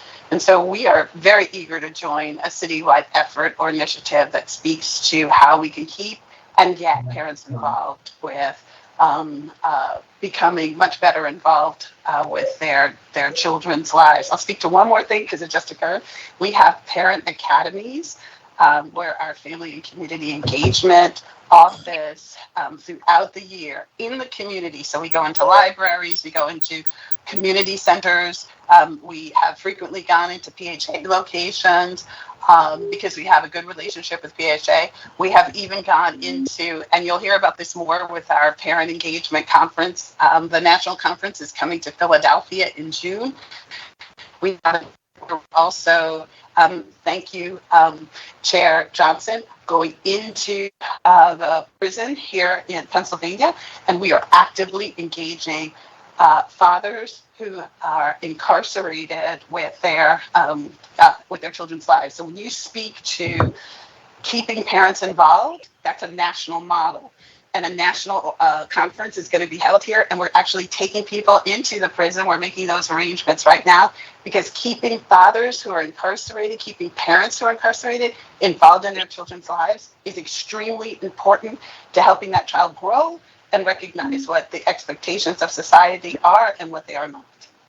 That answers your question. It does. I mean, all this is important for me because recently in the 9th district, we had a school, we had a rec center shooting. And you know, a lot of, you know, sometimes these rec center shootings don't often involve young people, but they may involve adults. But the reality of the matter is that I just want to make sure that we don't experience situations where our young people are not involved in positive behaviors. And so what I imagine more so is like, how can we make our parent program a little bit more robust and parent academy and so forth.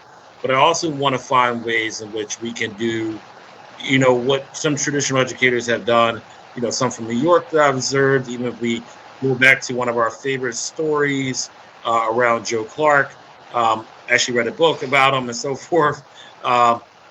Those meaningful engagements are really important. If we can kind of get more assistant principals in our schools so they can actually, you know, some of our principals can actually do more home visits and have deeper conversations that can make a world of a difference in the child's life, that's going to be really, really important to our children. I just think that the idea that, you know, Constance Slayton, when she was superintendent, I mean, many years ago, one of the things she was in Hallmark for is being able to build those relationships with, you know, having, you know, teachers and so forth, you know, build those relationships with families. And I think that's going to be really crucial to the success of us getting this violence under control. So what I would love to do with you all is work with you to develop a parent, even more robust parent advocate program and system, because our city's been talking about it for too long. I know you all have done some things based off of what you just reported to me, but I just want to make sure that we do more to really publicize that and also make it more robust so that our city can really feel, our residents can really feel like, oh wow, our city's working in this way. So, thank you. I look forward to that. Thank you. Thank you, Councilman Johnson. Thank you. I've been reprimanded by my colleague, Councilman Ketty Lozada, because she was in the queue prior to the young Anthony Phillips. Councilman Ketty Lozada, I want no smoke. Acknowledge you. I'm not reprimanding anybody. I just wanted to know what happened. I wanted to make sure you found me. You saw me there. No, I want to say thank you to all of you for all of the work that you all are doing as it relates to ensuring that young people are connected with the services that they desperately need. But I also can't help but be extremely frustrated at the fact that every time we sit in front of the school district or members, employees of the school district, we continue to hear about plans. We're planning this, we are assessing this, or we are assessing that. And this has been going on prior to Dr. Watlington coming. And so I'm frustrated because I haven't heard of, listen, this is what we've been doing, and it worked out really well, and we're doing more of it, or no, we haven't done X, Y, Z, and we know that this is what we need because we've heard from young people, we've heard from parents that this is what is needed in order to provide them with the necessary support, and we haven't gotten that yet. Many of my colleagues have been talking about parent engagement, and as I've talked to parents, most of what they have said, or oftentimes they say, I've reached out to the School District of Philadelphia. I've reached out to the Office of Children and Families in the city to express my concern regarding my son or my daughter, because they are connected to activity that is going to get them in some type of trouble. And I get no kind of support. And so can someone please speak to me about engagement, parent engagement? The topic of parent engagement is not new. Can someone please tell me about what you all have done up until now, and how we can be supportive moving forward to change how we're engaging parents, right? There are parents who have connected to the courts and have said, my child is not coming to school, right? They're struggling. They are hanging around the wrong group of people, and I can't get the necessary support from the school district, from the administration, from the police department, from the courts. What do I do? So I can address that, Councilwoman. Thank you for the question. Every single thing that I mentioned is something that we're doing right now. The working with incarcerated parents, that's not something that's planned. That's something that, Councilman Johnson, how long have we been doing that? That's 6-7 years at least, I think it was, when the two of us visited the prison and initiated that work. The school advisory councils, where parents are actively involved in the decision-making that takes place within our schools, that's been going on for the better part of the last 6-7 years, and even before that, it was done informally. We have parents that are involved in because of the school advisory councils, they're involved in the budgeting process, the delivery of services within a school, and so that is an ongoing effort. Kevin made mention of the diversion program. That diversion program has been going on for 6 or 7 years, and that involves DHS, other agencies, and supports across the city in order to divert a child from arrest. There's a parent involvement and parent services and services to the family. When we talked about the mental health services that we offer and the behavioral health services that are offered, we partner with CDH, we partner with DHS, and the parent is actively involved in the process because no service can be provided without a parent's consent. So parents are actively involved. When parents come to us and they share what it is that their child is experiencing, very frequently we are able to do what I would call an assessment or an assessment of threat. Frequently that comes out of the Office of Safety when it's determined what the threat assessment might be or what the safety supports need to be, and we make efforts to try and address the issues that parents bring to us. Frequently, we work with other agencies in order to do that. When parents come to us and it's a service that is beyond our reach or beyond our effort, we turn to our partner agencies across the city, like CDH, DHS, in order to provide services. I think DHS will tell you and can tell you most accurately the numbers of referrals that come from the school district and from public education and the education systems across the city regarding what is happening with children with regard to possible threats to their safety, their need for protection. That agency conducts child welfare investigations. And so in that regard, I'm just sharing just a few things just to share that. One, these are not things that we are planning. These are things that we are actively doing. The STEP program that exists within the schools that provides tier 2 support. That is something that we've been doing probably for 6 years. I don't want to interrupt you. But now I'm even more concerned, right? Because you're giving me a list of all of these programs that involve engagement. But folks that spoke prior to you are talking about the importance of or the lack of parent engagement or the need for more parent engagement. And so my concern is, are you in the school district also working in silos like we oftentimes do at the city, right? Are you guys connecting, communicating with each other to share what programs are available and you're offering families and just not talking to each other? So within the school district, we're talking to each other. With the child welfare and social service agencies, we're talking to each other.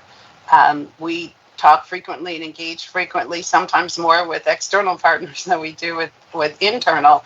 We are talking frequently, for example, with homeless education services within the school district, speaks very frequently with homeless education.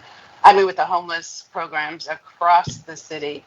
I understood the council member, and perhaps I misunderstood, but I thought what he said was that he's familiar with some of the parent engagement work that we are doing right now, and he would like to see us move to a higher level as a community and work more effectively to build more of a larger collaborative effort. And what I support that. But we are doing many things right now. All right, I appreciate that. I'd like to know how my office can, just like Councilman Phillips, I'd like to know how we can be supportive. All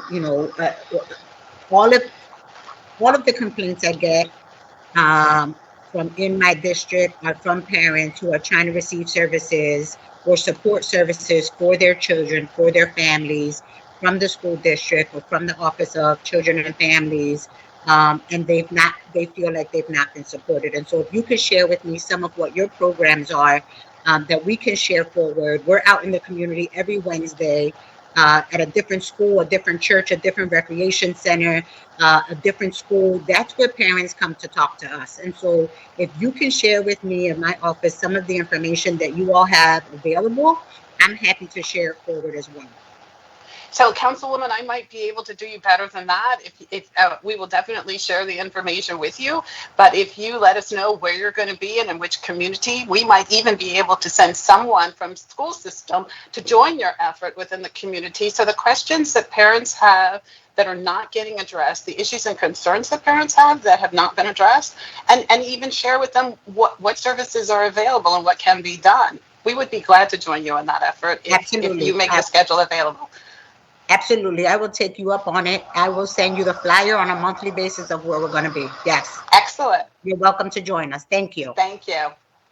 Can I just add something, Councilmember Lozado, on behalf of the Office of Children and Families? As you know, under the Office of Children and Families is Department of Human Services, but it also is Parks and Recreation, the Free Library of Philadelphia, PHL Pre-K, Community Schools, Adult Education. And so what I wanted to also let you know is that what we are working on, we do have all of our prevention services, our intervention services listed on both the Office of Children and Families website as well as the Department of Human Services website. But we also know that we have to do better in terms of getting the word out to parents. And so we are working on by council district a list of resources. We're working on that now that we will send over to City Council. We know that as new programs come on board, we have to refresh that information.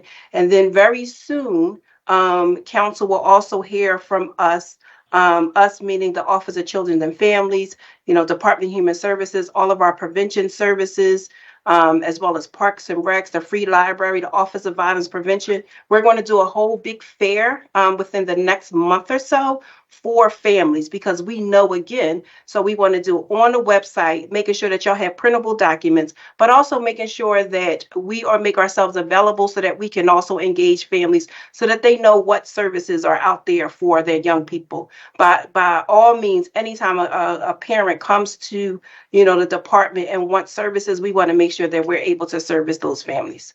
So more to come around that. Thank you so much.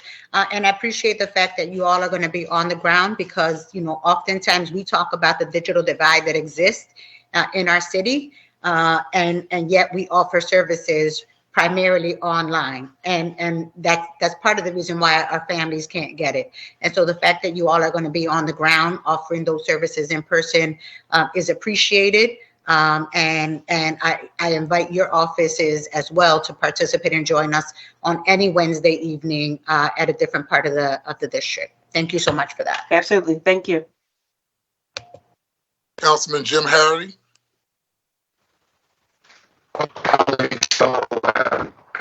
Testifying today. Jim, I think for some reason your connection may not. It sounds a little. Yeah, it sounds a little like we underwater.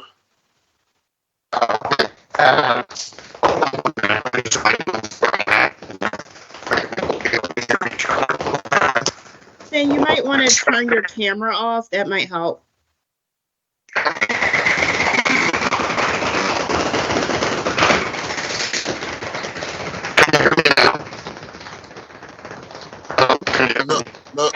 No, sir.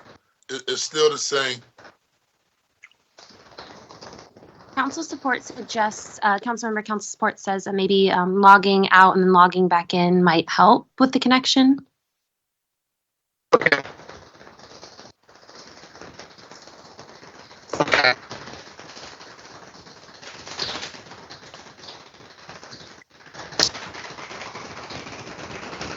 As we wait for Councilman Jim Harris to fix his technical difficulties, any other members who have a question?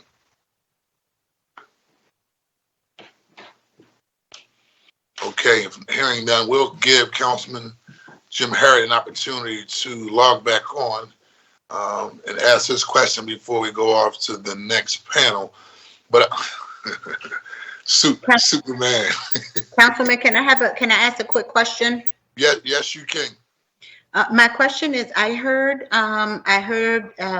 Chief Bethel mention earlier that some of his offices, services, or some of the work his office is doing is different or is not in collaboration with our charter schools. Is there a specific reason for that? How do we connect what is happening in our charter schools with what is happening in our public schools? Oftentimes they're very in close proximity from one another. Kids live in the same neighborhood. Some of the issues that arise often are from kids that participate or attend some of these charter schools. So how is the collaboration with the charter school offices as well with the school district? How do we get you all kind of working together and being able to? I didn't mean to state that we don't work together. It's just because my work as a school safety, I oversee the public schools, and then all of those have their entities. But there's a strong collaboration first with the police department. So the police department is not concerned whether they're charter schools or public schools. So I know the police department works effectively across all of those entities, and even in our safe zones, we're covering charter schools in that space. We're regularly communicating to our charter schools. We have a chief of school safety here, who we often, even when we have those. So for example, those incidents where we have a student who's been shot or unfortunately killed, both are unfortunate situations. That same information we send over to our charter schools through our chief of charters to make sure that those charter schools are informed. We've been really working more collaboratively now in that space of really communicating with our charter schools when we have issues. I have area managers who are working across the city. I have 11 area managers. They're constantly negotiating between what's going on in our charter schools what's going on with our entities. And even as we start to capture this data that I described earlier about our shooting violence, that's why you heard me talk about grants. We're capturing that information, sharing with our charter school system to make sure that they're aware. Now, do we have more work to do there? Absolutely. I can tell you from my office, we can do a better job. There's no question that my office can do a better job. It's just, it's a lot, right? So part of it, I want to manage expectations, but also recognizing. So even most recently, with the issues we're having down at Center City with the kids conversion, we met with the charter schools. The police department did an excellent job of bringing the charter schools from that area down into their office at their 400 North Broad. I was in that session. The police department was in that session. The school leaders are in that session for the public and charter schools. And then we do breakout meetings across the city where we're meeting with all of our schools in geographical areas. I know in East Division in particular, where you're at, the inspector is doing a phenomenal job now. He's going back to, bringing all of those entities together into his school meeting. So we kind of merged ours into his. And so what he's doing is really an excellent work. So we're doing that work. We have to do better, though, and make sure we're constantly being focused and not ignore the issues around what goes on between our charters. But we continue to be a work in process, and we continue to try to be better in that space. Thank you. Is there a safety officer at your charter school? Is there a safety officer or your position specifically on the charter school side that we should know of? Yeah, so each of the charters have their own entity at their schools. I think maybe and possibly Mastery Charter because they have a cohort and maybe Universal. But absent that, each of the schools have their own kind of safety person, or whatever they title that in their schools. And so there is a number of those, that have that kind of setup. But not at the charter school office, at the SPD, at the school district directly. No, we have the charter school, the chief of charter schools here, Peng Chao, and he has been the conduit for me to make direct connections to the broader network of charter schools. Awesome. Thank you so much. I'm back. Jim Harry, how we sounding, bro? How do I sound? Can you hear me now? You sound crystal clear. All right. So I was glad to hear about Councilman Curtis Jones's program where he's going into the schools and actually getting feedback from the students. I don't know why we're not doing that more in all the schools in Philadelphia. What would it take to start a council at the schools to talk to these kids, especially, and not the kids that are like on city council or on the student council, who the smart kids. I would like to be able to get in and talk to the kids that are most at risk and find out what their issues are. And they would know. And not only that, we would probably get some more information about what's going on in the school. I would like to see something like that started and would love to be involved in it. So I would like to know how we could go about getting something like that started citywide in order to get feedback from the students who are actually dealing with this violence on a daily basis, whether it's because of bullying or whatever it is.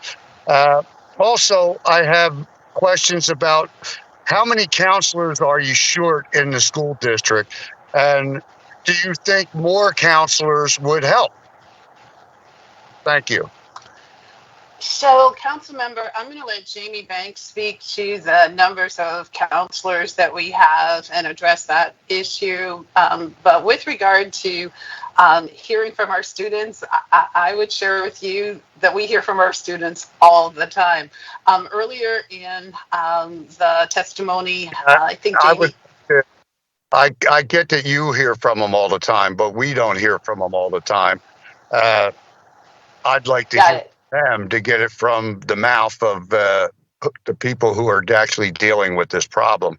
And the kids, that's who's mostly affected.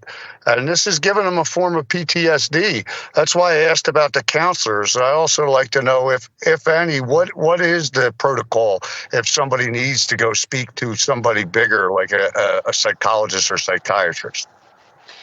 Counselors can hear from students all the time.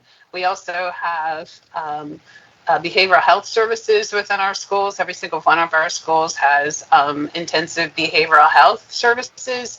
We have STEP services in many of our schools. We spoke earlier to the mentoring services because we try very hard to have a student attached to or knowing who the adult in their school is, that when they see that adult is in tune with their emotional needs.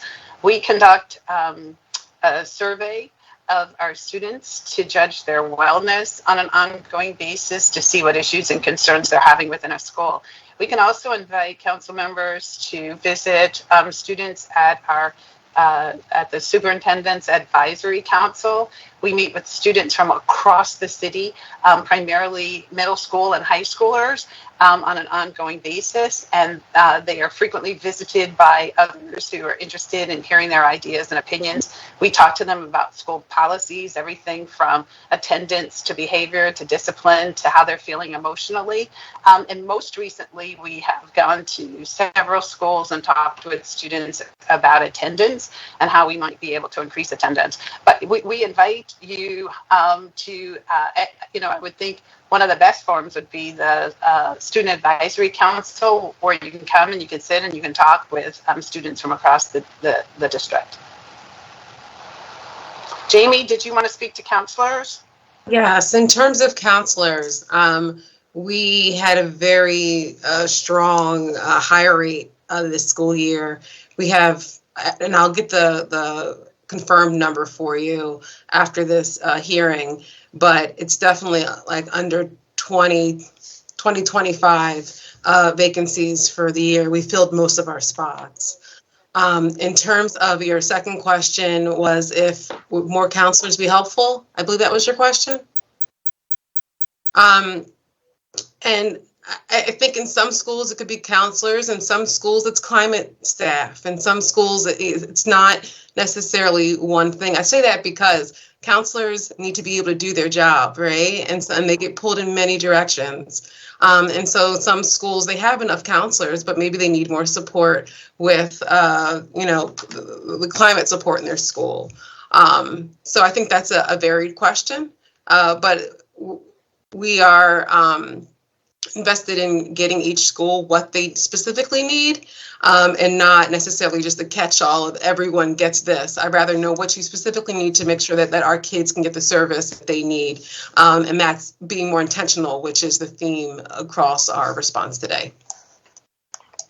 Thank you. I'm going to ask. Go ahead, Councilman Harity.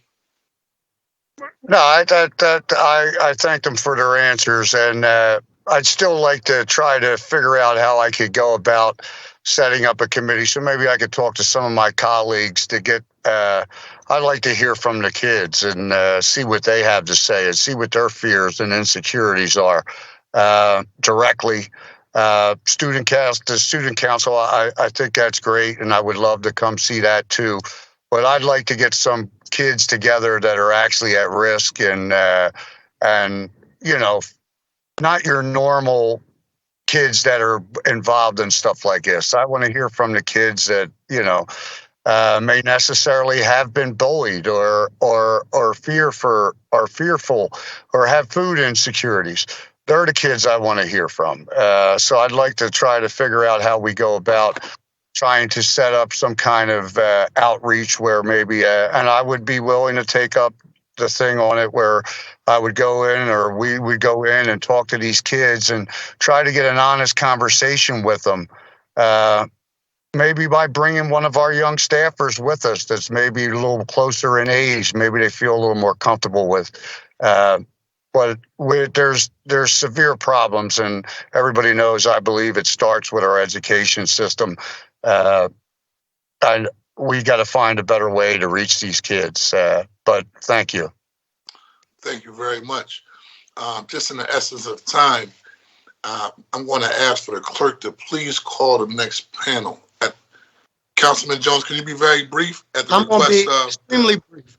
I'm inviting sponsor asked if we can move to the next panel, so we want to continue to move things forward. I'll be very brief, Mr. Chairman, and this is an exciting discussion. Thank you for having this hearing. I'm going to invite, I've already sent invitations to the members of this committee, along with Member Bethel, to join us at our 7 a.m. roll call so that you can see the format structure and also ask some of the participating schools who've experienced gun violence, both Roxborough and Overbrook, how this thing can overlap and what its utility is. So I've already sent you that invitation, Member Harity, Member Lozada as well. All right, so that was brief. Thank you very much. Thank you. Thank you. Thank you. Will the clerk please call the next panel? Next, we have Tyler McDaniels, Kendra Vandewater, and Anton Moore.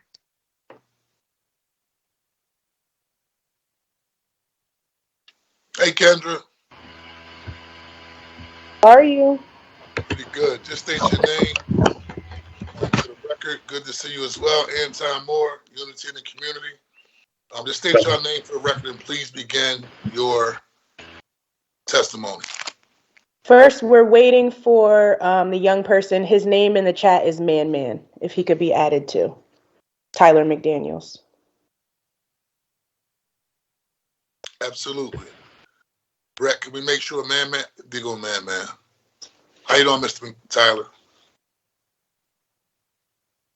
You're on mute at the moment. You want us all to say our names first, or each person that testifies first go? Each person when they testify, just for the record, and go ahead and start. So, Man, you can go first. You're on mute. Unmute your phone. Y'all can hear me? Yes. How y'all doing? My name is Tyler McDaniels. I'm 19. I live in West Philadelphia. And like me and the people that I had to grow up with, the way we grew up with, how we grew up fast in our environment because of the gun violence and the shootings in the city, and behalf of the things that happened to us when we were young, before we knew what was really going on, before we can actually express ourselves. Like me and my son and my family, we never all really got to live in the same household. You get what I'm saying? So like, and that take a toll on the kid. That take a toll on the kid being locked up for almost 4 years, in and out, going in and out. And to say that I've been on house arrest since I was 14. I done got shot before. I done been in situations to where as though you don't know how to think, you don't know how to move when certain things go down, and you're scared. You get what I'm saying? Then you got Philly. They helped me achieve a lot within the 2 years they know me, 2-3 years they have known. They've been here for me. I accomplished a lot of things than I ever accomplished being inside the PJJSC. I never really accomplished nothing. They didn't help me. They didn't come, and no judge never asked me, what can I do? What can we do to help you get to where you want to be in life? What can we do to help you get away from the violence? What can we do to help you and your family get close? They don't ask us stuff like that. No, my PO never asked me nothing like that. Like they don't want to. They're not doing nothing that's beneficial to us, but they want their job. They want their name to look good for their superior.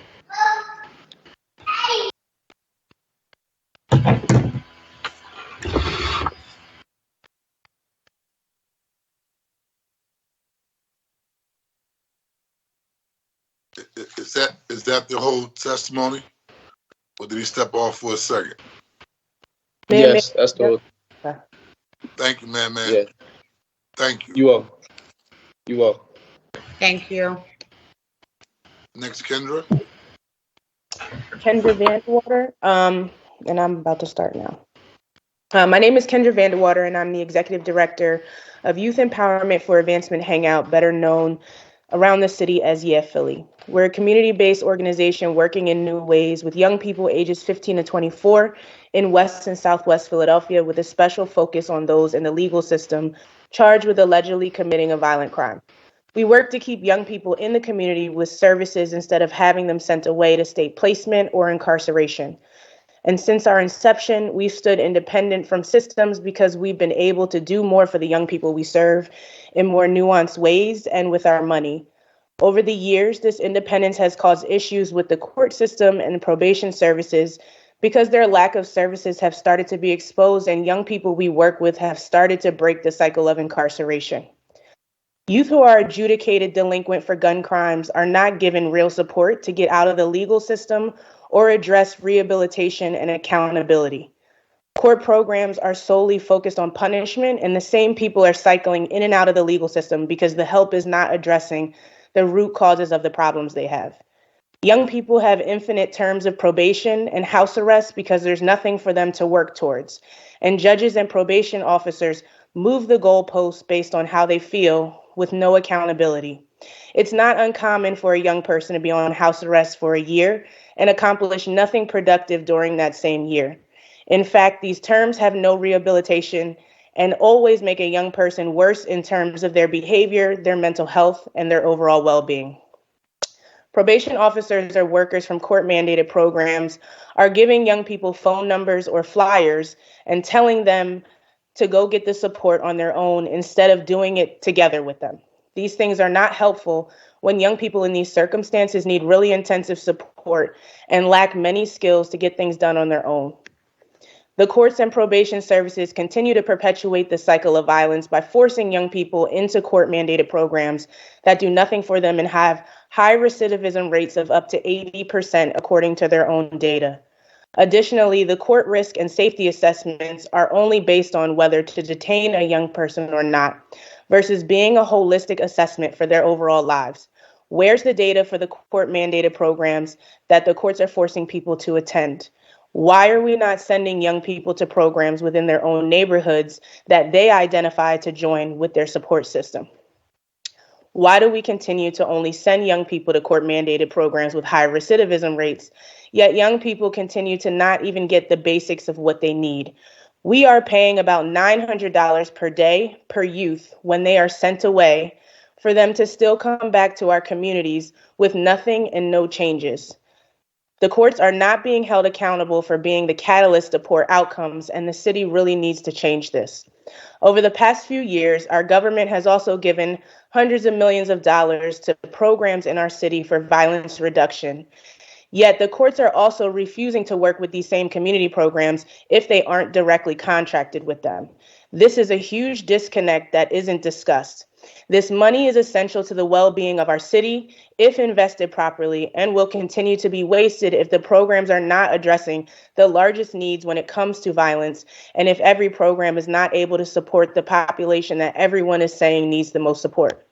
Not only are these questions we should be asking ourselves, but people in power need to be doing something concrete about it. When it comes to solutions, we've been saying the same thing for years, that our neighborhoods and our young people need concrete investment right now and not later. Young people need to have options that address their individual needs and not be forced to attend programs that have financial incentives to keep them in the cycle of violence and the cycle of the legal system. The reality of our city and the needs of people right now mean that programs have to address the societal ills that plague those who are adjudicated for gun crimes, like poverty, access to real opportunities, mental health needs, and holistic health and wellness needs, and being self-paced and according to the individual. Yeah, Philly was created to be astronomically different in these ways, and our outcomes show that. Over 18 months of piloting our violent crime initiative in 2021, our services got 46% of young people completely out of the system and kept 72% of young people in the community without rearrest. While we're not serving thousands of individuals due to the intensive support people get, we know our services are of high quality and meeting the actual needs of young people with violent charges against them.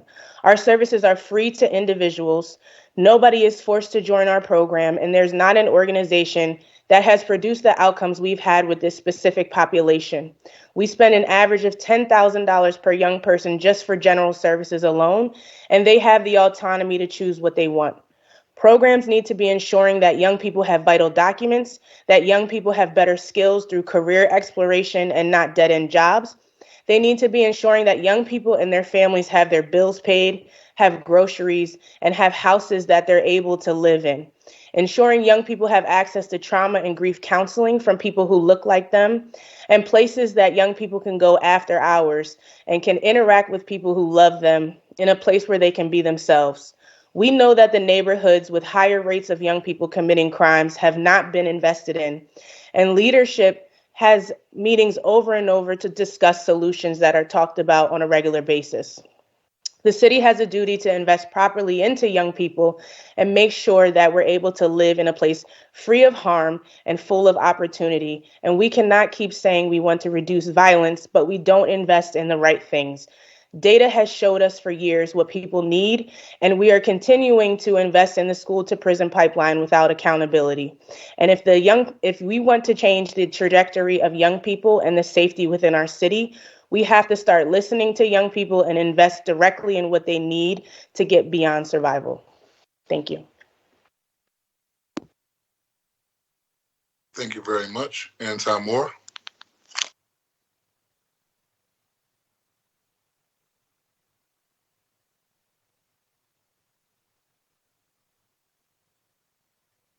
Mr. Moore, are you there? He may be having technical difficulties.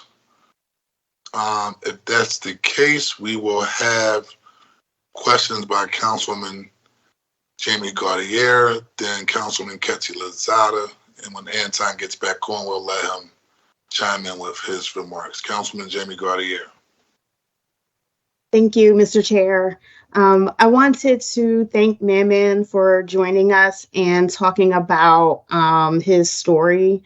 I'm really sorry to hear that you came in contact with so many city systems and but didn't get the help that you needed.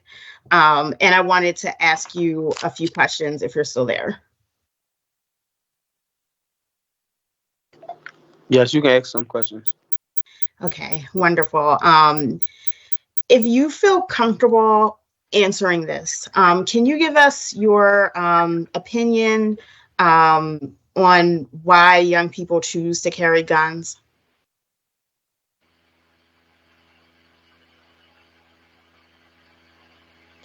Yes, you can hear me? Yes, I can hear you. Young people choose to carry guns because you can get shot, you can die by living a right life. I can be doing everything that I'm supposed to be doing since I came out the womb. I can have a job. Everything could have been passed down to me. In certain areas in Philly, I can get shot or robbed just because I got on a certain thing or just because somebody don't like something that I'm doing. So these kids want to protect themselves. Then you got the rappers. You got certain rappers that rap about certain things, so they think that is cool. Then you got our environment. We grow up watching what people do. We grow up watching people sell drugs on the corner or carry this or do that. But when we do it, it's like, oh, then they blame it on us. When it's not like we the ones that's getting the guns. That we not putting everything that's here. We not the ones that's bringing the guns inside Philly. We got to get them some way. It's not just appearing out of nowhere. But we the ones that get accused or a situation, or we the ones that get punished for wanting to protect ourselves. I understand. So for safety. You have a lot of people in this hearing with you who are elected officials, heads of city departments. If you could advise all of us to work on one thing in the next 3 months that would help young people and change the dynamic of young people being involved in violence, what would that be? Try to put yourselves in their shoes. Like, try to don't just want to talk about doing better for something. Like, really go and do like really show that you want to be the person, you want to be the people that's going to help them get out of the situation there is. You can say, oh, I want to do this or I'm going to do that, but you got to show it. You got to really be out there with them. Some of us kids need someone that's going to tell us, yo, like, come on, that's not what this is about. You don't have to do this. I got you. But we don't have that type of support. I'm not financially successful. They don't even teach us about that inside the system. They don't teach us about that in school. They don't teach us about building a bank account. They don't teach us how to buy a house. They don't teach us how to invest. They don't do none of the things. They don't teach us nothing that we need to know in order to survive. Yeah, they do teach us certain things, or math, or it's reading, or that's cool. But what about the things that's essential for living? Thank you so much. Mr. Chair, I see that Anton is on. I don't know if we wanted to let him testify. Okay. Mr. Moore, give your testimony.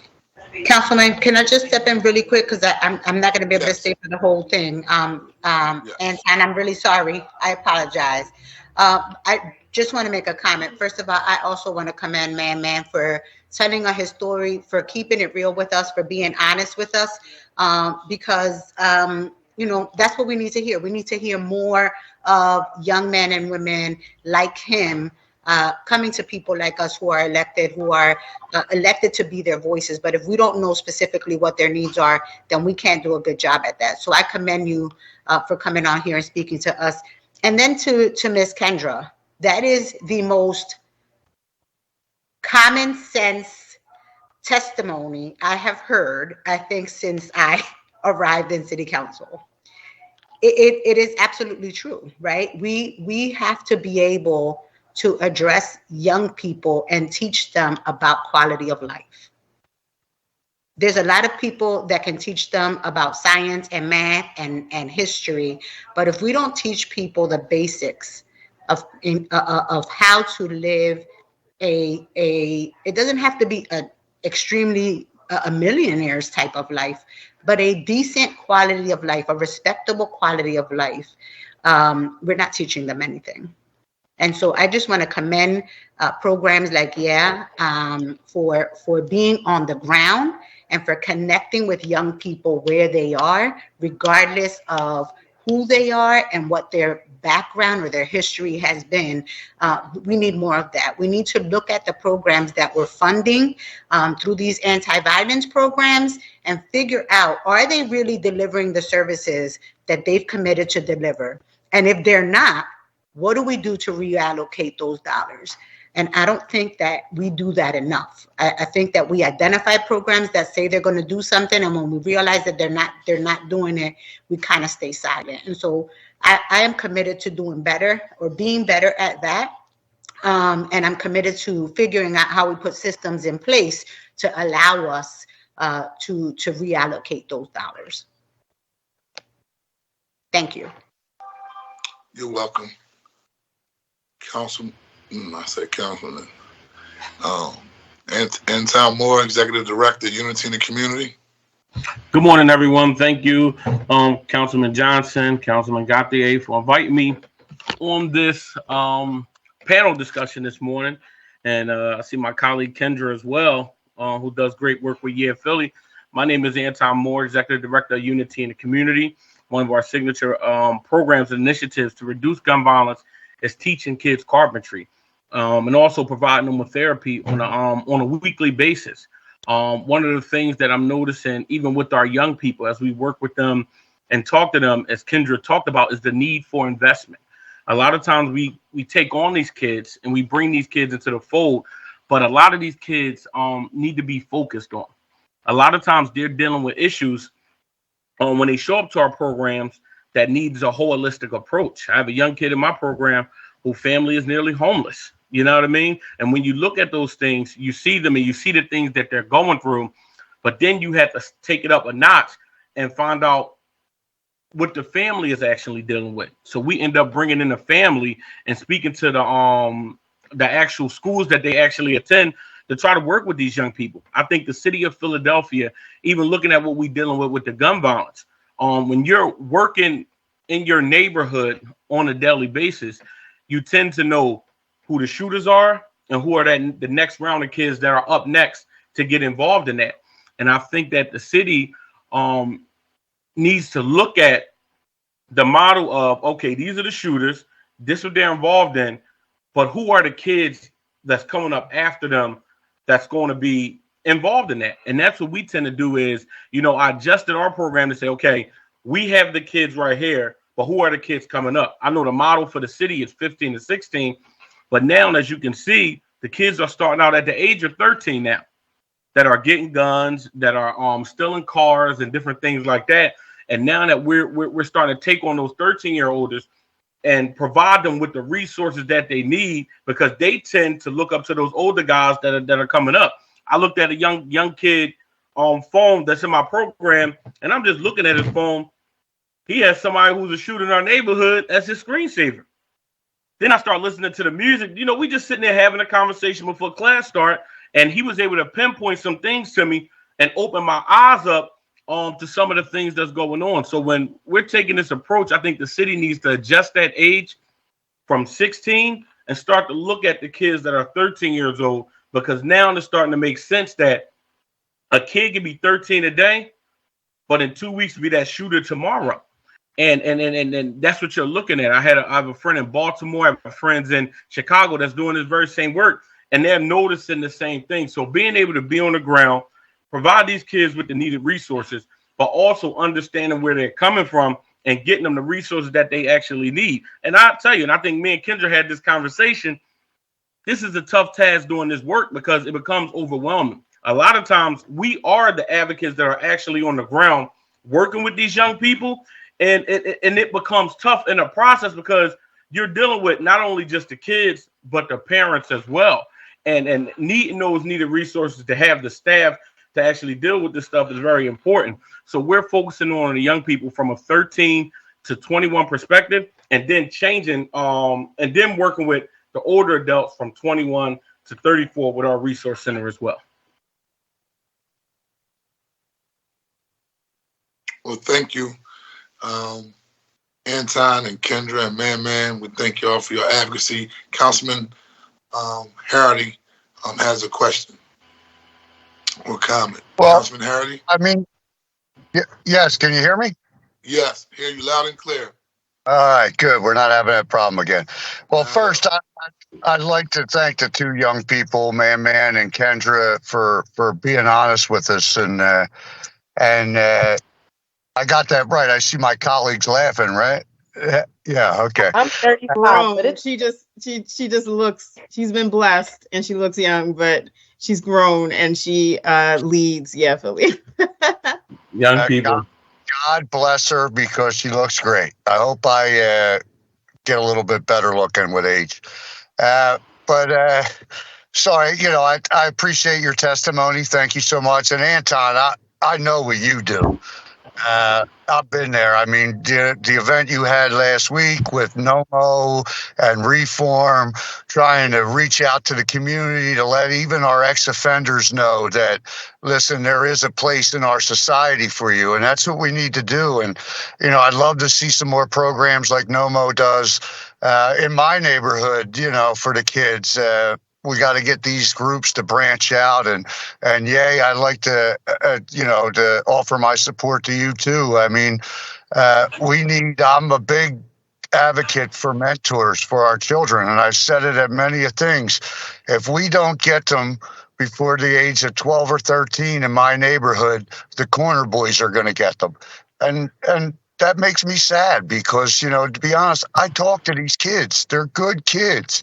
And that's why I'm advocating that we start more conversations with these young people that are at risk and figure out what they think and what they feel we should be doing. Because if we really do believe that they're our future, we need to start supplying them with a future. So I thank you for everything. Thank you. Thank you. Again, as we wrap up this panel, Councilman Jamie Gaudier. I just have one last question for our advocates. First, thank you both for the work that you are doing. This is the work, right? You all have close, trusted relationships with young people who are in the path of violence. And I thank you for your work, and also your recommendations. I wanted to ask before we move on, I imagine that you are engaging with young people that have touched one or more city systems, whether that be, the school district, PJJSC, DHS. Do you have one thing that you would recommend that the city incorporate, when we are trying to service young people before they get to the point of being involved in violence? If there was one thing that we could do better, what would that look like? Can I give you three? Sure. You can give me three, yes. So I know your office helped push for investing $30 million in cleaning up vacant lots and trash and the blight. I think that's a huge thing. we know that research shows that when your neighborhoods are cleaner, violence is reduced. That is a huge thing, making sure that the city does that. A big one as well for us is implementing. Every school should have conflict resolution and peer mediation program. That's low hanging fruit. That's, that doesn't take a huge amount of money. That's something that could be done. And then I think the city can have more public spaces for teens and young people to just be. Thank you so much. And thank you for providing that in our community. Anton? I think, and I think Kendra hit it on the nose too as well. But I think at least once a week, kids should be allowed to learn a trade or go out to a job site and learn different things. I think sometimes being trapped inside of school is tough for kids. Just imagine if you're trapped inside of a building for 40 hours a week. A lot of these kids tend to go off and do something different. So it was one thing that I would, love for them to do is at least once a week, allow even between 8th and 12th grade that they be given the opportunity to go learn a trade or a career field that gets them outside the building. In addition to that, something happened maybe about 3 months ago. And again, Kendra made a good point about this as well. When we went to court with one of our young people, they wouldn't let the advocate actually in the courtroom. And I think that was a big problem because the parent was kind of lost about the situation because she didn't quite understand it. And I had a better understanding of the situation working with the young people, but they wouldn't allow, us to go into the courtroom. And I think that the city should do a better job working with the president judge over there to allow advocates in the courtroom to give that family the support on things that they don't understand. I agree with you. Thank you so much. Thanks to both of you again. Thanks to Man for speaking with us today. And thanks, Mr. Chair. Thank you. Again, thank you, Kendra. Thank you, Anton. Also, thank you, Man for taking time out of your schedule to be on this call. But Man also for just having the courage and coming on and participating and just being totally transparent about your life. And so I thank all of you, and this is definitely good information for us to look at in terms of how we support our young people. Will the clerk please call the next panel? Thank you. For the next panel, we have Deputy Commissioner Stanford, we have Robert Listenby, and we have Faustino Castro Jimenez.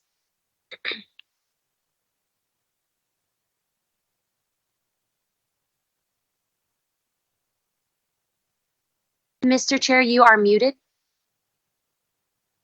Thank you. We're going to ask for John Stanford to start us off. Please state your name, title for the record, and please begin. Good afternoon, Mr. Chairman. Good afternoon, Councilperson Gaultier and all council members. I'm First Deputy Commissioner of Philadelphia Police Department, John Stanford. I am standing in for Police Commissioner Danielle Outlaw, and I'm also joined by other members of the Commissioner's executive team here today. I'll begin with the PowerPoint, and thank you for having us as a part of the conversation. Some powerful testimony has already been provided, and hopefully we can add to the conversation. So I'll start with the presentation we have here. Next slide. All right, so just to start off where we are so far this year, since 2014, homicides and shooting victims have continued to increase across the city. But as the end of 2022, homicides and shooting victims were down 8% and 3% respectively when compared to 2021. And so far this year, homicides are down 11% and shooting victims are down 15%. So we're continuing to see that trending in a good direction, a positive direction. Next slide, please. So continuing the conversation around our young people that are involved in some of the activity that we have seen. Juvenile involvement in shootings has slightly increased compared to 2015 for both victimization as well as offending. 6% of the victims were juvenile in 2015. However, we've seen that number increase in 2021 and 2022. That number increased to 9 to 10%.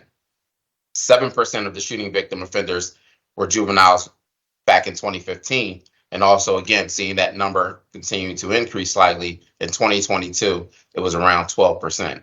And so while the juvenile trend is concerning, the bulk of shooting victims, and perpetrators continue to be in that age range of 18 to 34. Next slide, please. So again, seeing some of the percents of juvenile arrests for carjacking, that increase starting in 2020, peaking in 2021. However, the percent of juvenile arrests for other robberies has decreased since 2019. There's been also a slight increase in the percent of juvenile arrested for VUFA.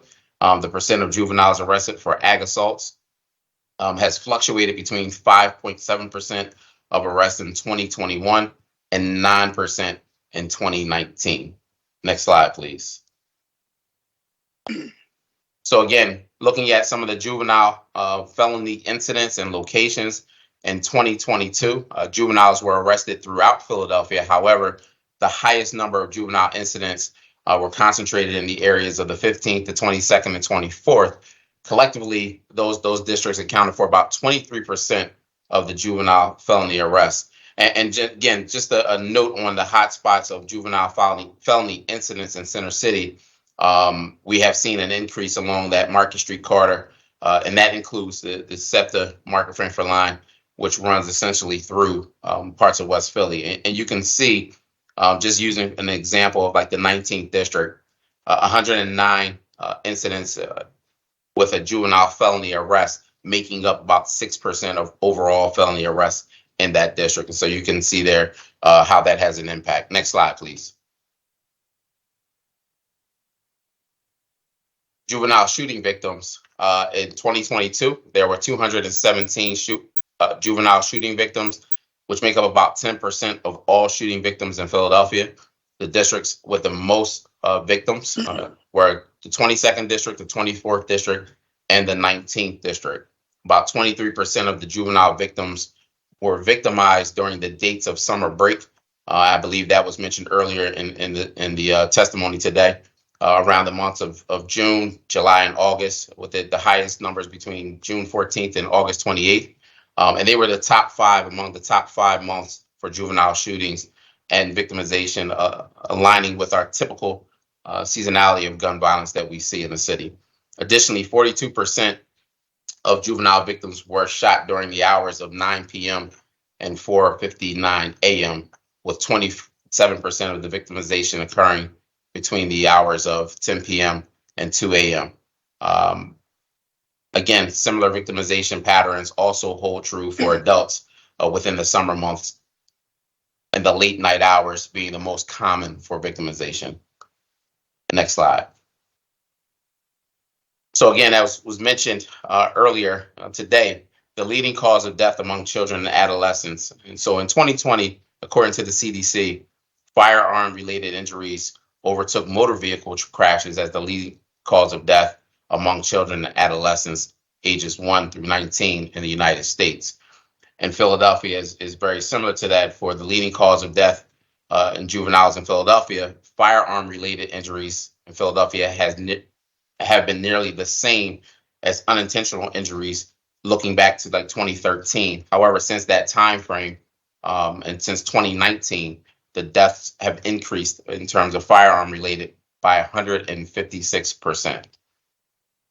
Next slide. So truancy is one of the issues that we've seen in the city. And in 2022, our truancy violations occur most frequently in the 2nd district, the 19th district, and the 39th district. The most common hour for police response was 9 a.m. to 10 a.m. And in 2022, the most truancy violations occurred in the months of March, November, and October. The most frequent day for truancy in 2022 was Wednesdays, followed by Thursdays. In 2020, next slide, please. Curfew violations, also an issue for us in the city. In 2022, curfew violations occurred most frequently in the 12th district, the 39th district, and the 18th district. Most common hour for police response was between 10 p.m. and 11 p.m., followed by 11 p.m. to midnight, and then 12 a.m. To 1 a.m. Being the most frequent times. In 2022, our curfew violations peaked during the summer months with 33% of all violations occurring during the months of June, July, and August. Next slide, please. So as many of you know, during the beginning of the year, we essentially reanalyzed our pinpoint strategy, looking to enhance it, focusing on realigning 45 grids across the city, across all of the police districts across the city, as it relates to their pinpoint grids. However, with the focus being on the 22nd, 24th, 25th, and 39th district, as that made up for 43% of our gun violence. And so as a part of that focus, 4 districts received additional officers through newly graduate recruits, as well as administrative officers and some of our non-patrol assignments being temporarily reassigned to those districts. And so some of the notable reduction in those 4 districts, when looking at the same 60-day period compared to this time last year, 29% reduction in robbery gun in those districts versus 17% reduction across the city, a 19% reduction in aggravated assaults with gun in those 4 districts versus the 6% citywide, and a 54% reduction in carjackings in those 4 districts versus a 40% decrease citywide. And so again, knowing that, again, while they are achievements in the right direction, this is also a result of a number of different strategies and tactics implemented, not just the officers being in those districts just by itself, but also having some sound tactics and strategy in place as well. Next slide. So as a part of many of the initiatives we do, again, looking at ways to get violent offenders in custody or off the street, one of those methods is looking at young people that are involved in the most heinous of crimes. And so our Office of Violence Prevention Task Force, which includes a number of different individuals, members from the Violence Prevention Partnership from probation, juvenile enforcement team from probation, adult probation, our juvenile enforcement team for the department, the sheriff's department, the warrant unit, U.S. Marshals Fugitive Task Force, Office of Attorney General, and overall our police department. They go out several times a month, and in 2021, you can see 188 attempts with 36 apprehensions, 2 of those which include homicide. In 2022, 291 attempts with 44 apprehensions. And then so far this year, 111 attempts with 21 apprehensions. And again, this is just to show some of the work focusing on, again, the most violent individuals and trying to remove them from the equation of creating more violence within our city. So again, as a part of all of what we do, our community engagement and inclusion piece is obviously throughout the city. Our department will continue our efforts to include all, but and that also includes our juveniles. And so in coordination with other city agencies, we'll continue that positive engagement with our young people to also provide resources and alternatives where we can, all in the effort to continue to promote a safer city. And so all 21 districts will be hosting events throughout the summer.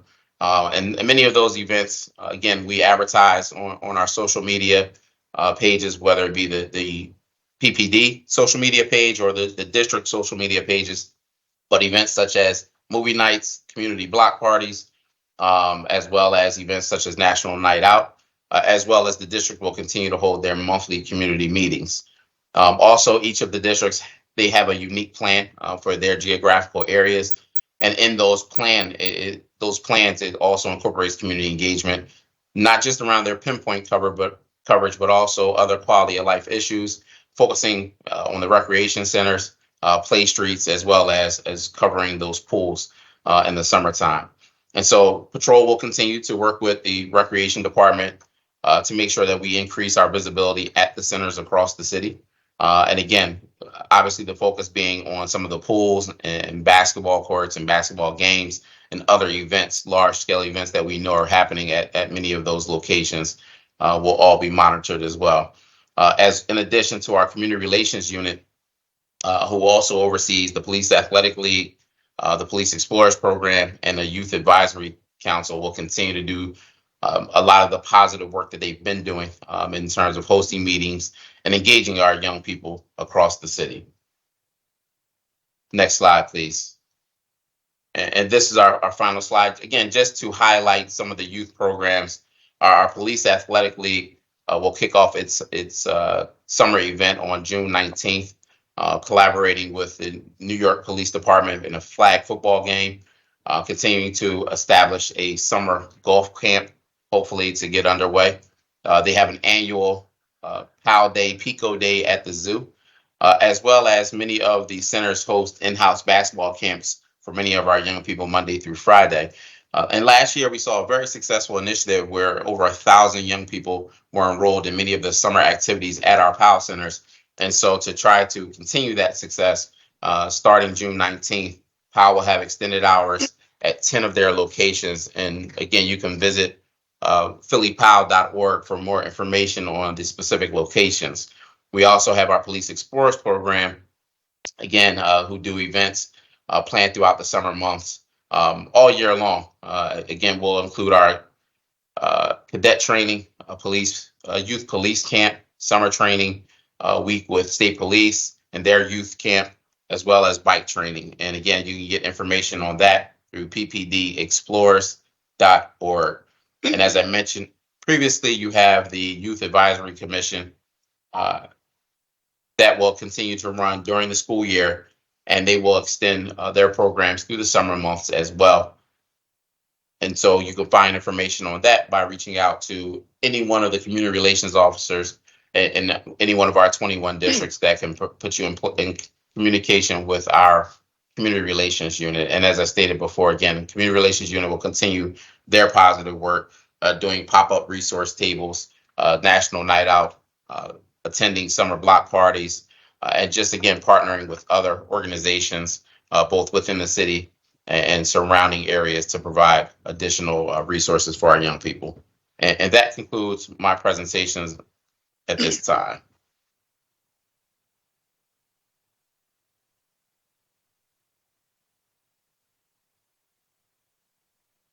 Thank you, Mr. Stanford. Appreciate your hard work and your dedication. Can Mr. Listerby, can you state your name and record? Your name, yes, please. And begin, sir. Yes, sir. Thank you very much, Council Member and Chairman of the committee, Council Member Gautier. My name is Bob Listenby. I've worked in the city for many years. I was a public defender and head of the juvenile unit of the Public Defender's Office. I was there for 27 years, head of the unit for 16.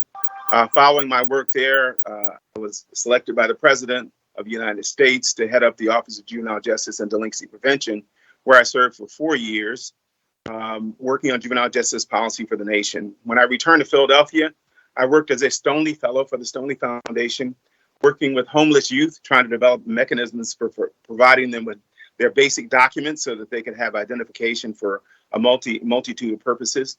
And I've been with the DA's office as First Assistant District Attorney since 2018. To begin with, I'd just like to point out a few basic facts about Philadelphia's juvenile justice system. It has been declining in size for some years, using 2012 as a baseline. In 2012, there were 5,187 youth arrests in Philadelphia. By the year 2022, that number had declined to 1,635. So we've had a very dramatic decline in the number of arrests. This decline in youth arrests is the same across the nation, so we're not by ourselves in that regard. In addition, there's been a 47% decline in youth arrests since the pandemic. As regards juvenile homicides, I'll give you 3 years, 2012, 2017, and 2022. In the year 2012, there were 14 arrests of juveniles for homicide. In 2017, there were 9. And in 2022, there were 37. So the percentage of juvenile arrests has gone up from 5 to 6% to 13% last year. So this is an area of considerable concern. I want to point out, since the DA's office deals with prosecution and enforcement, what happens to gun-involved arrests? gun-involved arrest youth are held at the detention center. We have a rate of 97% of the youth who have gun arrest are held. Of those who are not, there were 11 gun-involved youth who were released. 7 were released because they had BB guns, and 3 were accused of offenses where no firearm was recovered. So overall, the practice in Philadelphia's juvenile justice system is that children charged with gun-related offenses are held and detained at the PJJSC. In addition, many folks have asked us about diversion practices. I want the record to reflect that the Philadelphia District Attorney's Office diverts a number of youth, but there have been 0, I repeat, 0 youth diverted who have been charged with gun-involved matters. Our diversion programs, historically, only 12 to 14% of Philadelphia youth were arrested and charged, were diverted pre-petition from the juvenile justice system. Going back to 2016, that was a rough amount, 12 to 14%. In 2021, 21% of all Philadelphia youth who were arrested and charged were diverted pre-petition from the juvenile justice system. This recidivism rate for juveniles who are arrested, the recidivism rate that we've tracked is that in 2016, there was a 34% recidivism rate. In 2019, there was a 27% recidivism rate. Recidivism came up earlier. We have hired eConsult Solutions Incorporated, which is an economics firm to do research on the juvenile justice system using data that was collected using our case management system.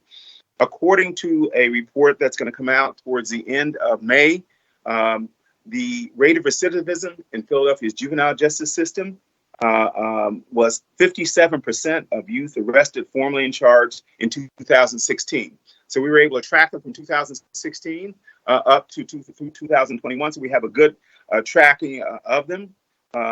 If youth, when you're looking at youth with 2 or more arrests, the re-arrest rate jumps to 81%.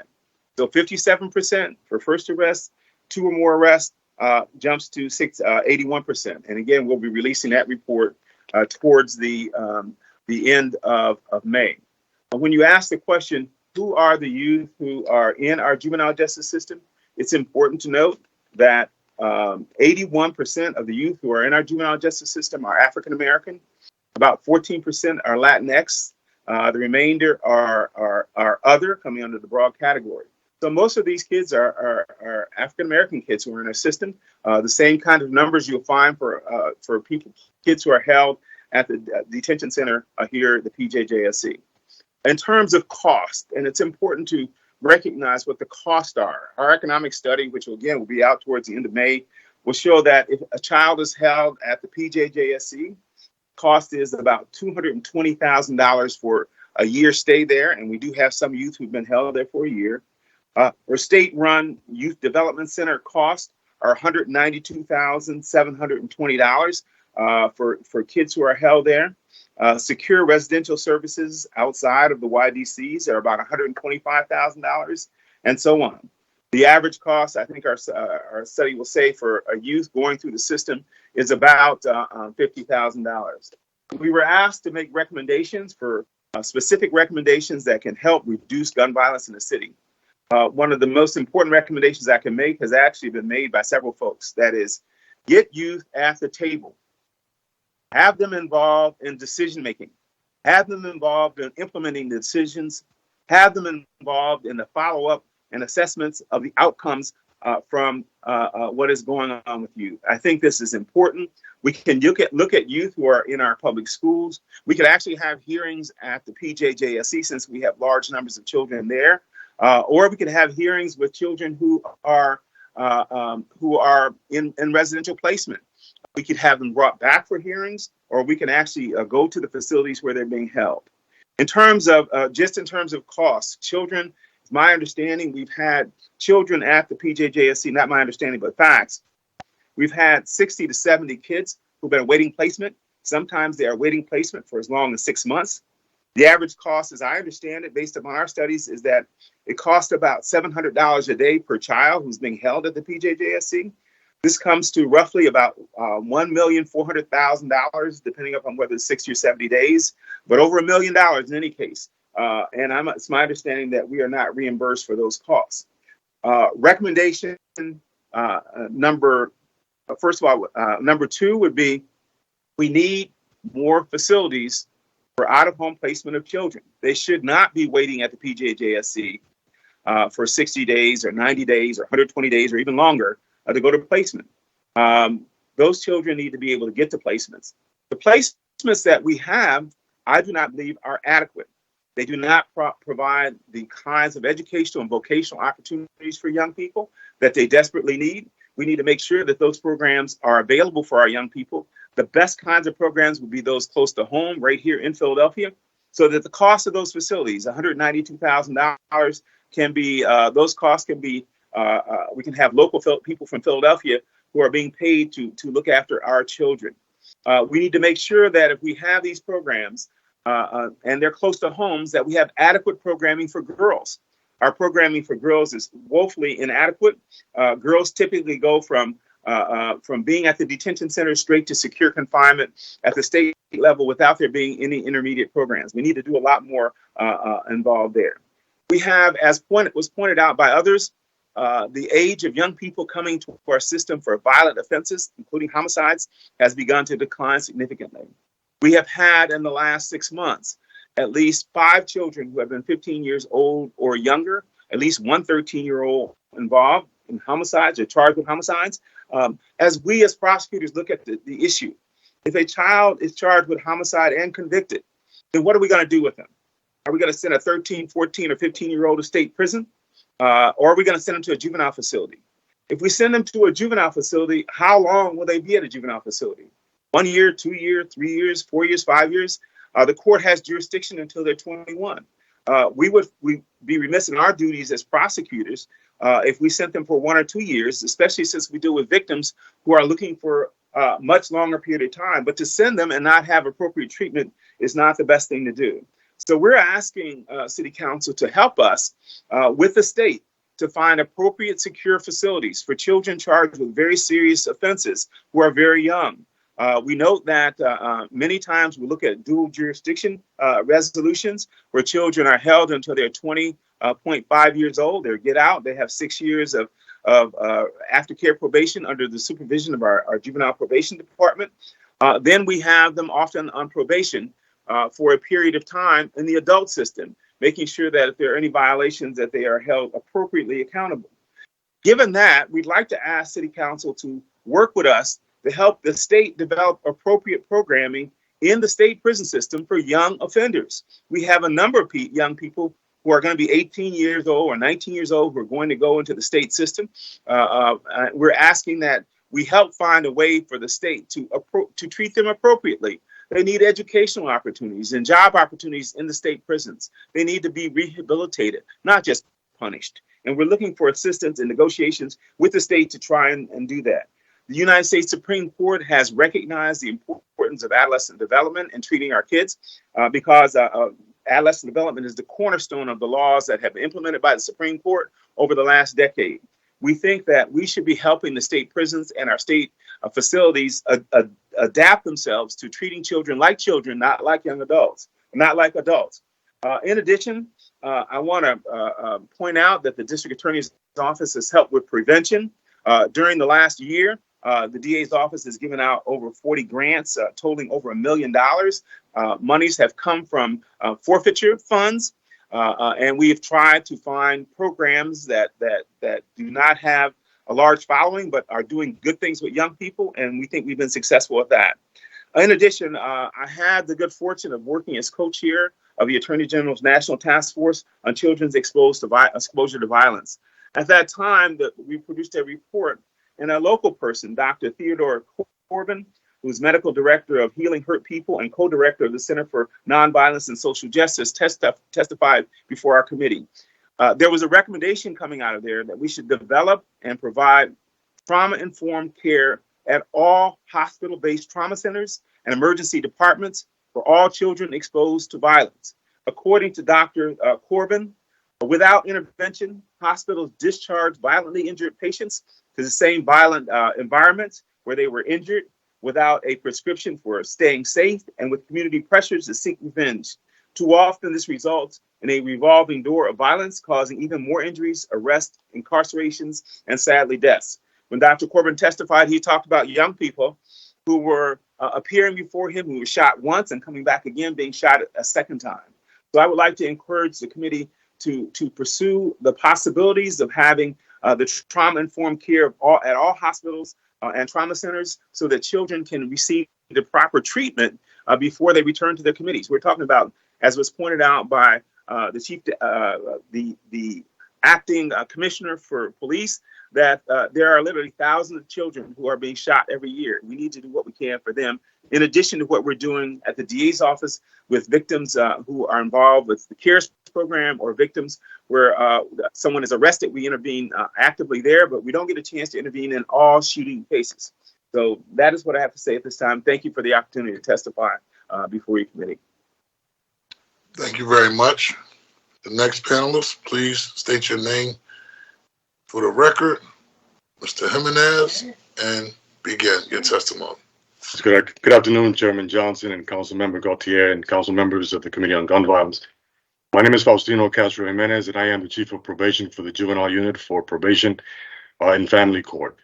With me are Deputy Directors Amy Warner, Charlotte Swin, Gina Kozlowski, and Supervisor Kevin Gord. So thank you for the opportunity to testify today on this very important issue. The Probation Department has jurisdiction for youth under the age of 18 who have been arrested, and their matters have been petitioned to juvenile court via a new referral or through the decertification process for direct file juveniles, which are initially heard in criminal court. If placed on supervision, we have jurisdiction up to the age of 21. Consistent with our statutory mandate with respect to a balanced and restorative justice approach, probation not only focuses on rehabilitating the youth, but the mandate also compels us to dedicate balanced attention to victim restoration, community protection, and youth accountability with competency development. We try to be intentional with the scope of services offered to youth by first employing a risk assessment instrument that identifies criminogenic needs in 9 major domains, ranging from education and employment to prior and current offenses to substance abuse to peer relations. Once a case plan is developed, we incorporate a gradual response approach that maximizes the use of incentives and interventions that are incremental and proportionate. We are incentivizing youth with tangible and non-tangible incentives to complete supervision goals. Examples of tangible incentives include gift cards, phone chargers, cell phone cases, earbuds, and book bags, just to name a few. From the onset of a new referral, we also work with our DBH partners to evaluate behavioral, psychological, or traumatic events that youth may have had or is experiencing. When appropriate, this is done through a court order evaluation, where recommendations occur for evidence-based programming, such as family functional therapy or FFT.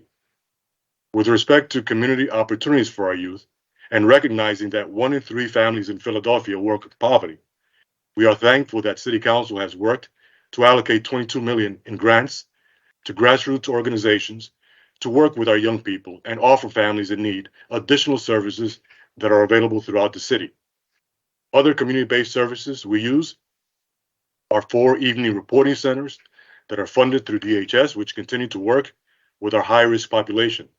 These evening reporting centers, located in the 14th and the 26th police districts, offer services to youth under our supervision Monday through Saturday between the hours of 4 and 9, which are the critical times that youth are out there and may be shot or may be unfortunately killed, which we're trying to prevent.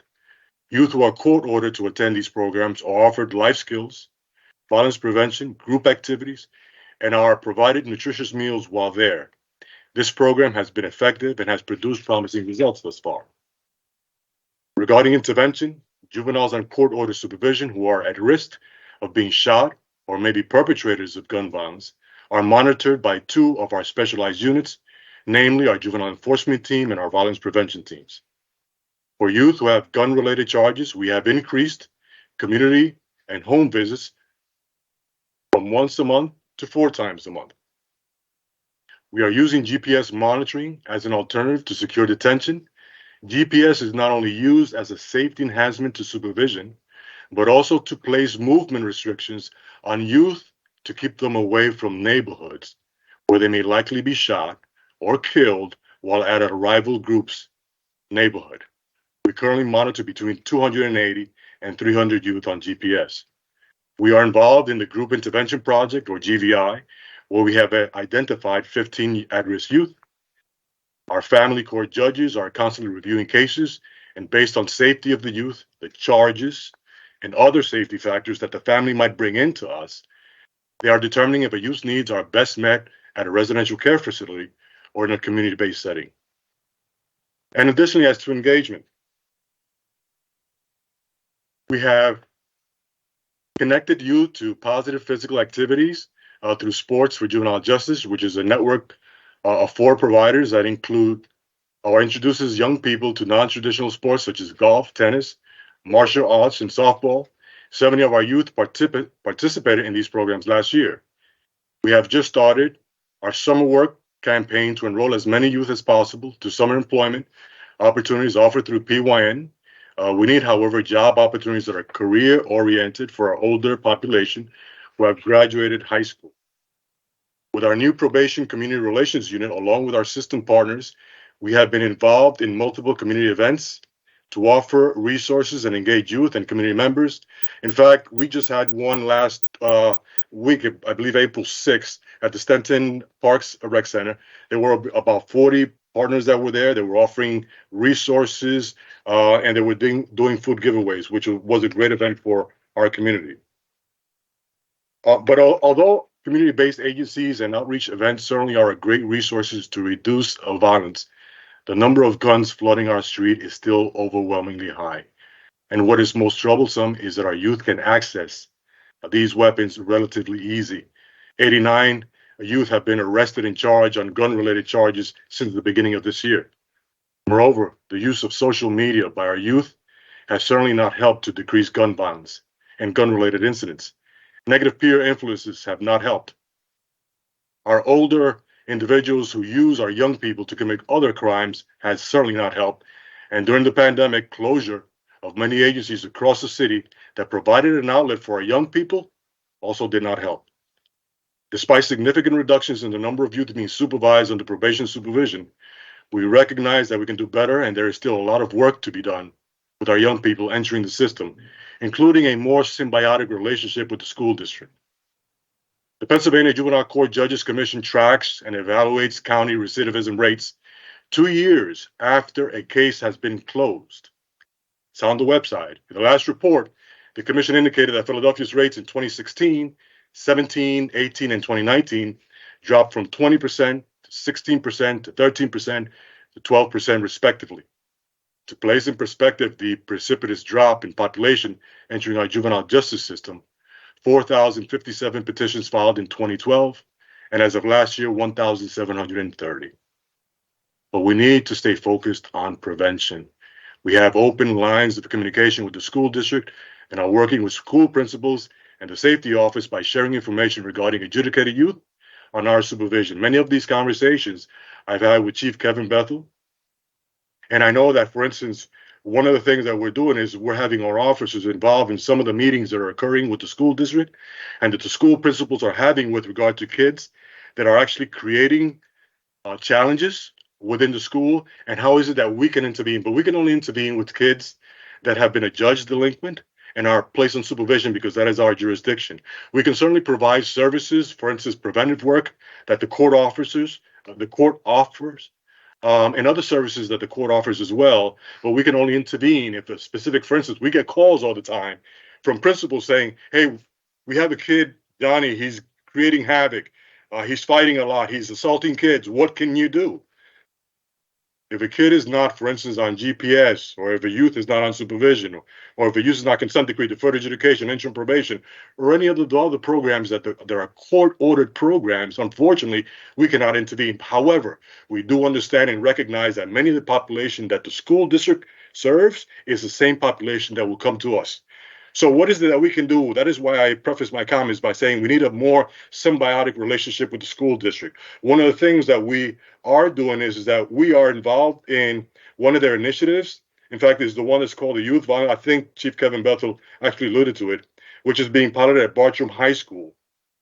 And hopefully, they spread this initiative across the city of Philadelphia to other schools. And so we're involved in those conversations. How can we help? Because anytime an arrest comes through my desk or a shooting comes through my desk, the first thing I think about is what else could I have done better?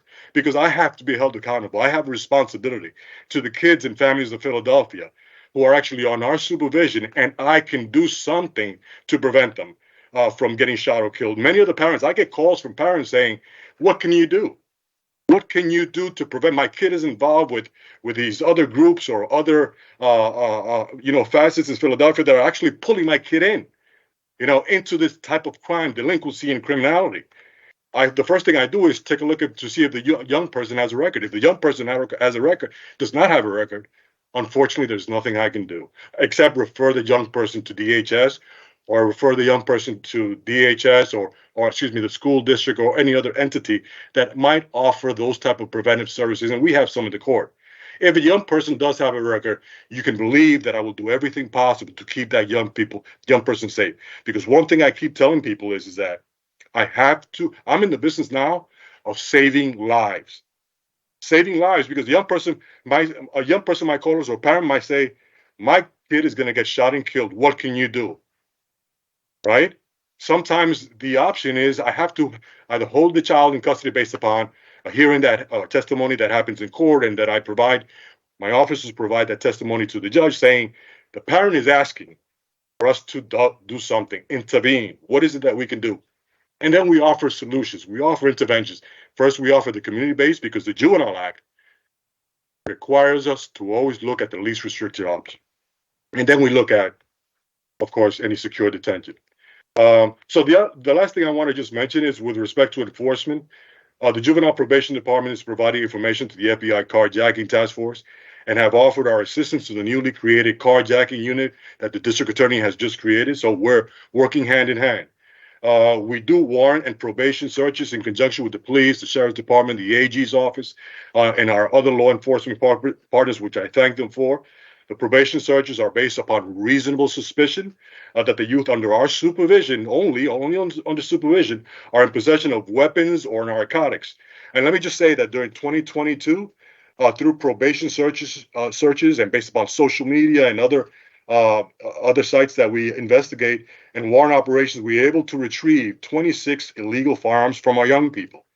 In addition, $20,000 worth of illegal drugs were confiscated from our young people as well. It might, in a large scheme of things, if you think about the city of Philadelphia and how much the police department has confiscated, we need to recognize and think this is about just young people under the age of 21, under supervision, that we have gone out.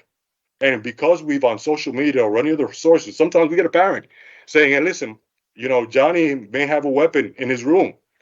And guess what? We have to act on it. Why? Because that weapon can lead to a crime. All right. And so we continue to try to intervene as much as possible, provide information to our parents as much as possible. Because one thing we also know and have to recognize that we cannot do it without the parents. If the parents are our main partner, and if they do not help us with regards to kids that are placed under supervision to assure they positively transition out of the court system, then we're not going to be able to do this. This is a community effort with our community partners, our school-based partners, our parents, and certainly city council. So we need your support with regard to this issue as well. So thank you for having this critical and important conversation. My staff and I are available for any questions that you may have. So thank you. Thank you. Keisha Hudson.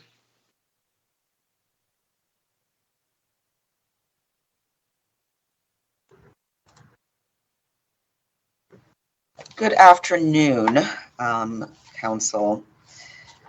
My name is Keisha Hudson, and I want to thank Council for the Special Committee for Gun Violence Prevention for convening this hearing, to Council Chair, and to Councilwoman Gautier for inviting us to join this very important conversation.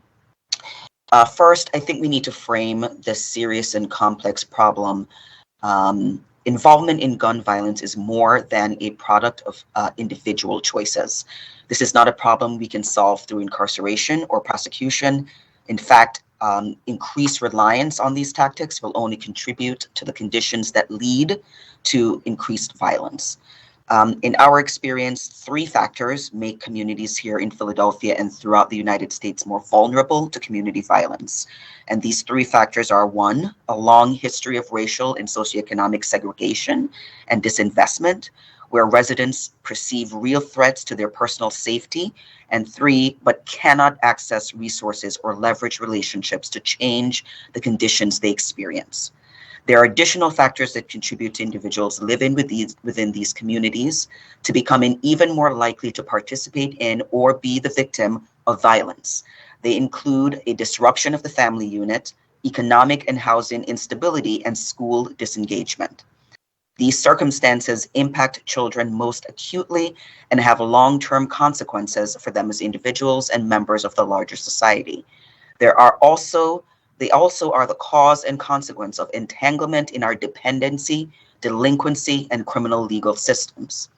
The best approach to reducing gun violence among youth are those that address and do not criminalize the very real fear young people experience when navigating the conditions of their lives and their neighborhoods.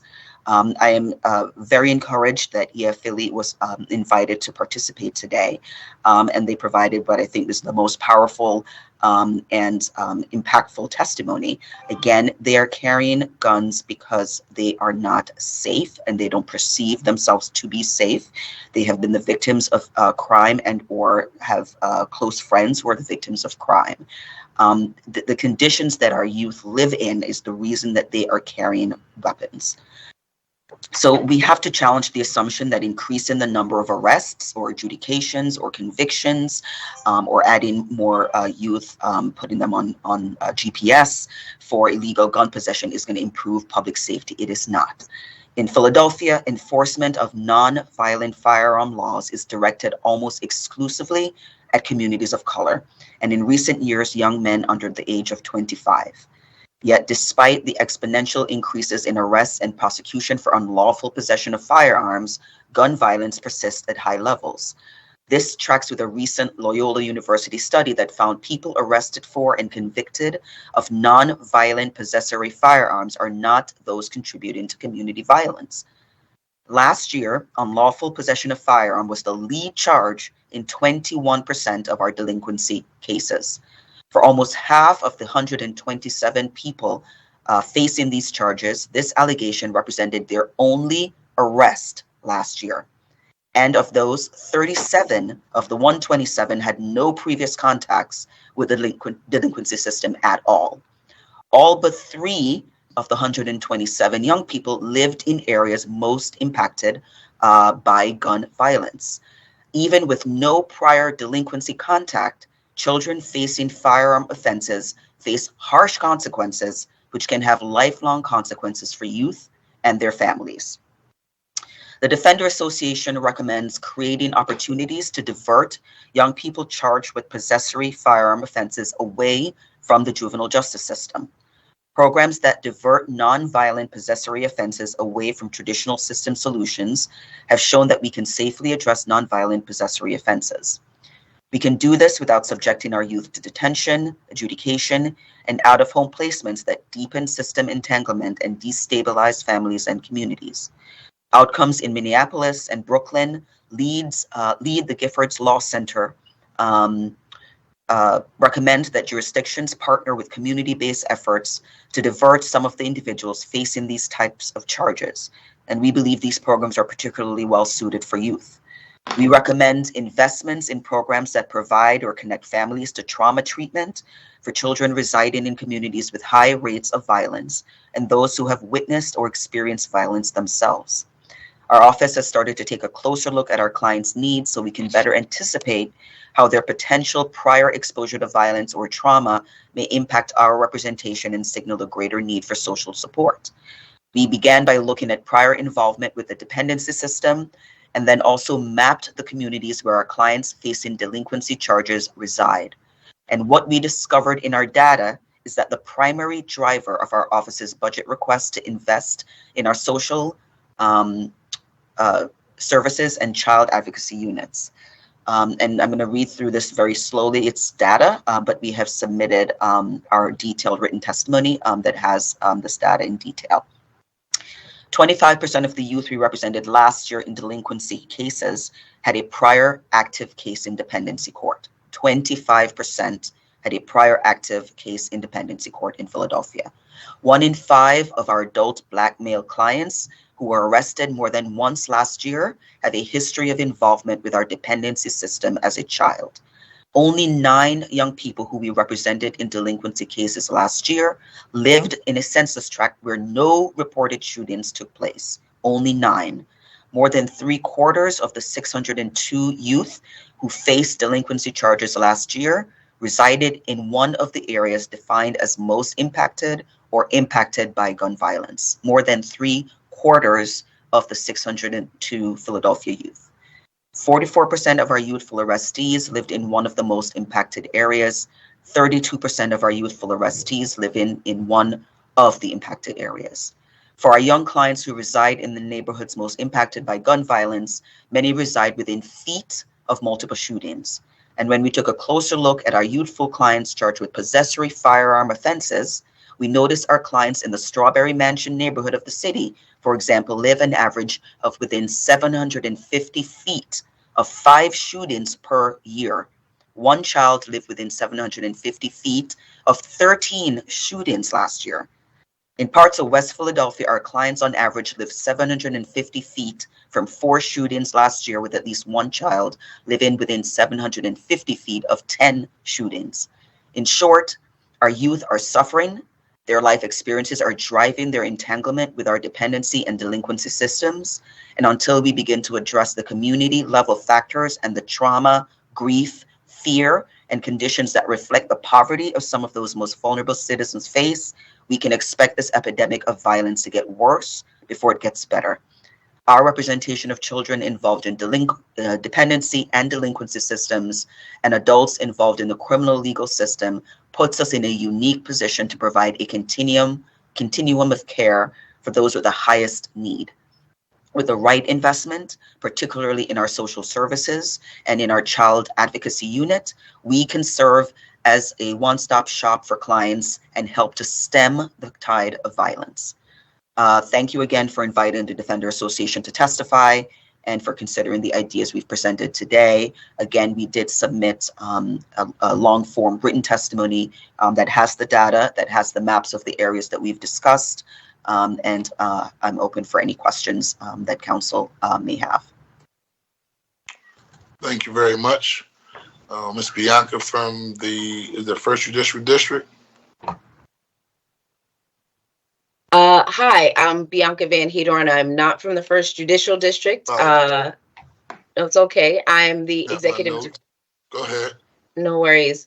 Good afternoon, and thank you for the opportunity. Director of the Youth Sentencing and Reentry Project, excuse me. No worries, correct. Good afternoon, and thank you for the opportunity to testify to the Special Committee on Gun Violence Prevention. As I said, my name is Bianca Van Hedorn. I'm the Executive Director of the Youth Sentencing and Reentry Project. YSRP uses direct service to transform the experiences of children prosecuted in the adult criminal legal system, including supporting them throughout their case and as they return home from incarceration. We also use policy advocacy to help co-create a world in which children are treated as children when they come in contact with the criminal legal system. We understand that as young people, our client partners have goals and aspirations. We understand that they have brains that are still developing and that they need adults to guide their choices and keep them safe. For context, the nature of our work means that we partner with young people who have been charged with acts of significant harm and or violence. At YSRP, we don't ignore the harm that our client partners may have caused. We remind them with our words and our actions that that harm exists as one part of who they are. And we demonstrate for them with our words and our actions that we refuse to throw them away. We don't want to see harm come to them any more than we want to see them cause harm to anyone else.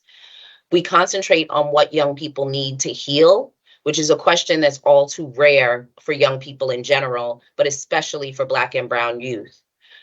I will not read my full written testimony today. I've submitted that to council because my points were made more eloquently and succinctly by my colleagues at Philly and by Keisha Hudson, who just preceded me. I encourage you to replay Man's testimony and his answers to council's questions. We were asked to comment today on the unmet need in terms of programs and legislative solutions. We want to clearly state that there are too many children incarcerated in Philadelphia and that harms rather than helps all of our safety. Incarceration is not the only possible response when a child violates the law. And we also want to add that we don't think that children should ever, under any circumstances, be tried as if they are adults. As for recommendations, I have the following to share that underscores some of what you've heard already. Number one, ask young people what they need and have the resources and infrastructure to provide it as quickly as we move to arrest young people and remove them from their communities.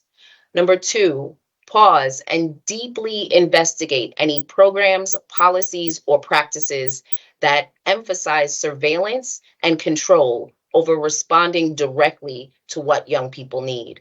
An ankle monitor is not a service, nor is it required to provide support to a young person. Number three, any program or policies that are implemented and or funded should begin with the assumption that young people deserve to live full lives with dignity, including having their basic needs met. Measures of success should prioritize whether young people have met their self-identified goals and not simply be based on the low bar of recidivism. In fact, the National Academy of Sciences recently released a report that shows in great detail how recidivism is the wrong measure for safety, rehabilitation, or desistance from harmful activities. And four, we should recognize and take seriously what Man and Keisha Hudson before me lifted up, that young people are navigating safety as best they can with the tools that they have before them. As the adults, we are responsible for creating the conditions to mitigate the harm that mitigate the harm that looms large over them as they navigate their daily lives. Finally, I want to implore everyone who's listening and City Council and anyone with any influence to make a difference. At some point today, I would ask you to pause and think about someone who loves you. Think about the person that celebrates your successes. Think about the person who showed up for you to hold you accountable when you were treating yourself or someone else poorly. How did that person show up? What ways did they communicate with you? What opportunities and access did they give you that helped you shift in a way towards growth? Because those are the interventions that we need to be lifting up, not the ones that seek to continue to punish poverty, punish decisions that are made by young people whose brains are still developing, right? Those are the things that are happening in our communities in programs like Philly and YSRP and YASP and many other programs that are happening in the city. And those are the very interventions that are happening in communities that are whiter and wealthier than our client partners have to navigate. And they deserve the access to those opportunities so that they can make different and better choices with the information that they have around them. Let's remember that even those who have been involved in acts of significant harm want safety and security. And we heard that emphatically from Man today. And I know that there are thousands of young people throughout this city who want that safety as well. Thank you for the opportunity to testify, and I look forward to answering any questions. Thank you. Any questions or comments from members of the committee? Mr. Chair, Yes. I have a couple questions.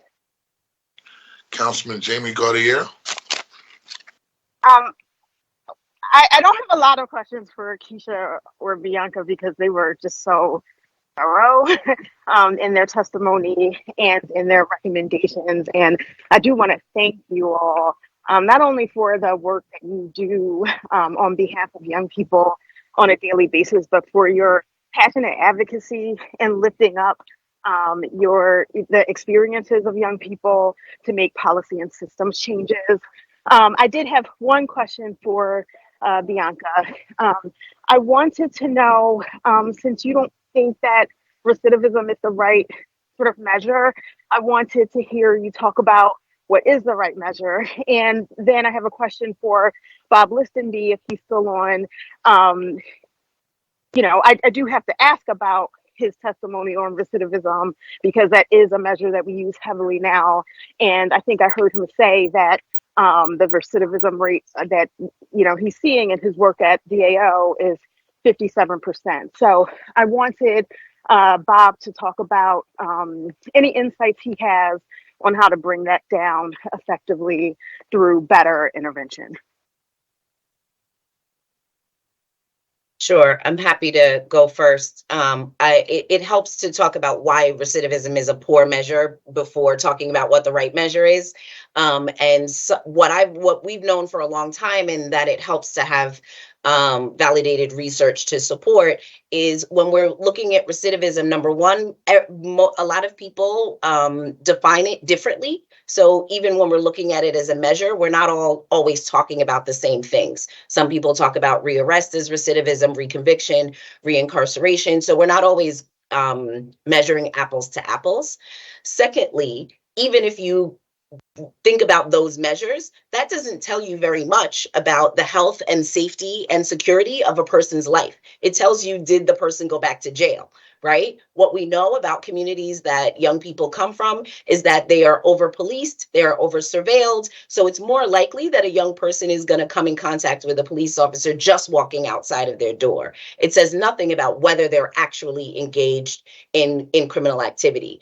Number two, just capturing whether someone is rearrested, reconvicted, or reincarcerated also tells you very little about what resources and support they have around them to help them navigate the world in ways that don't involve harm. What the National Institute of Sciences says the measures should be are the things that Keisha Hudson just talked about, are indices of safety, support. Does this person have their basic needs met? Are they able to make significant movement towards their goals and aspirations? Because those are the things that actually help someone shift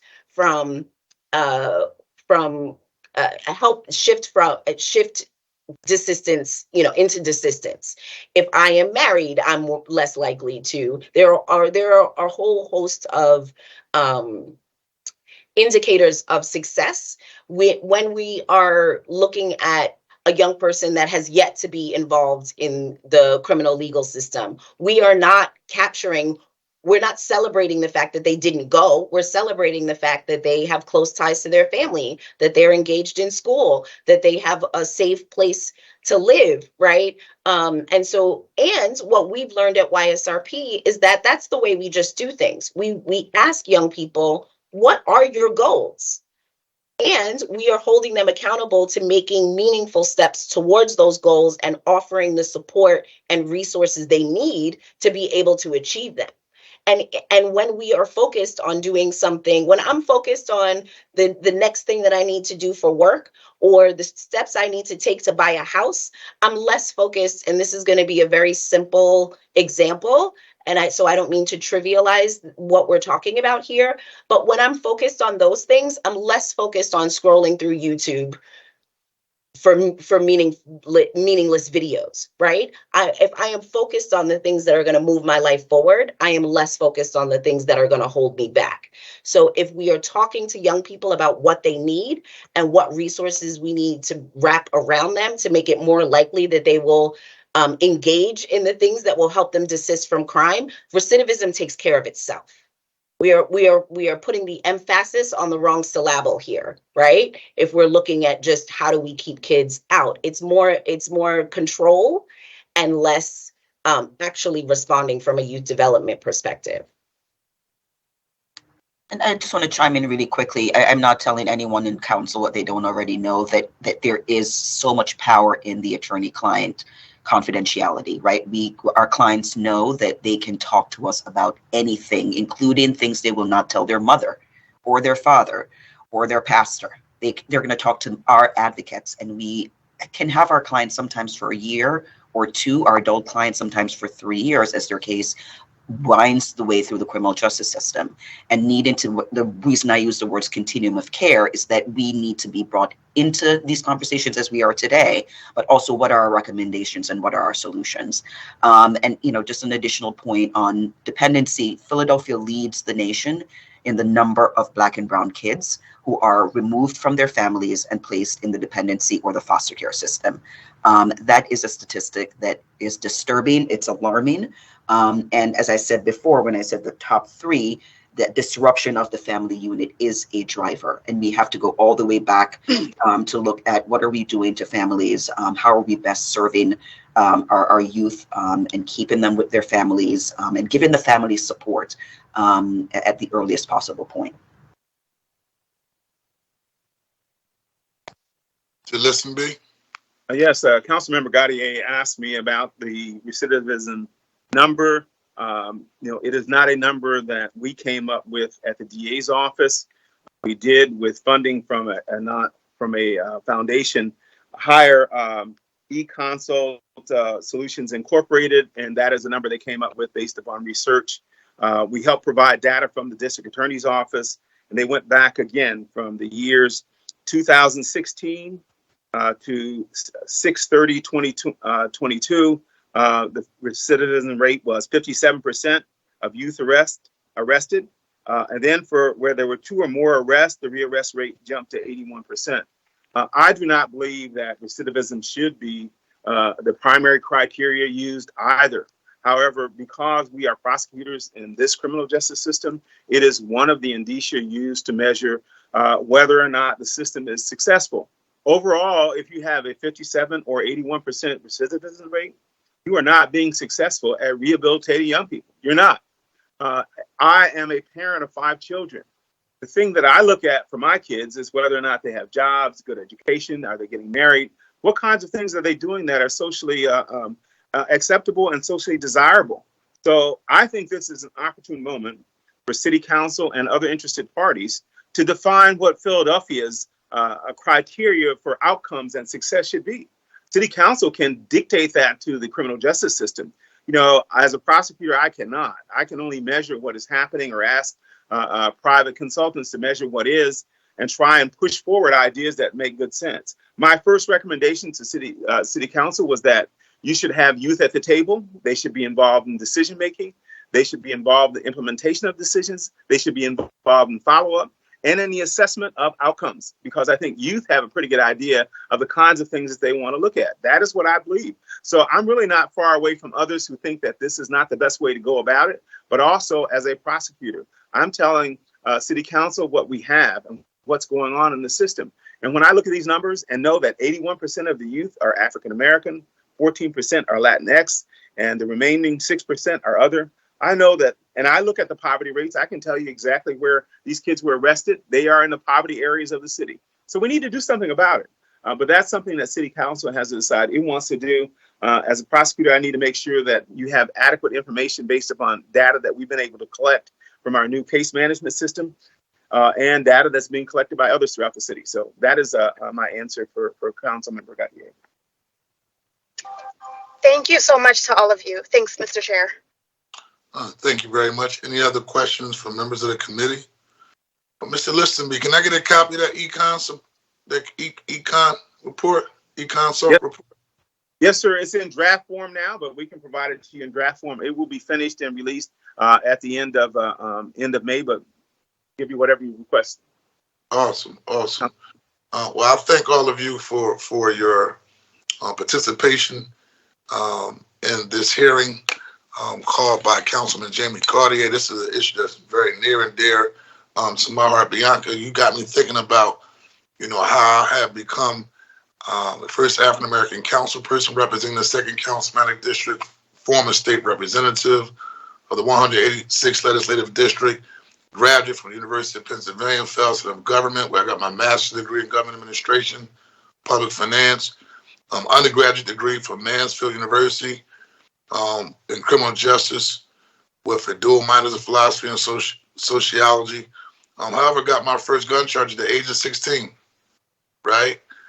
And it was a judge by the name of Abram Frank Reynolds, when I came to court with my parents, and who told me, he got this saying like, look on that ledge and, think about, sending me away. But because I was able to show that in school, I had pretty good attendance because, my parents made sure that I did go to school. My behavior might have been 3s, right?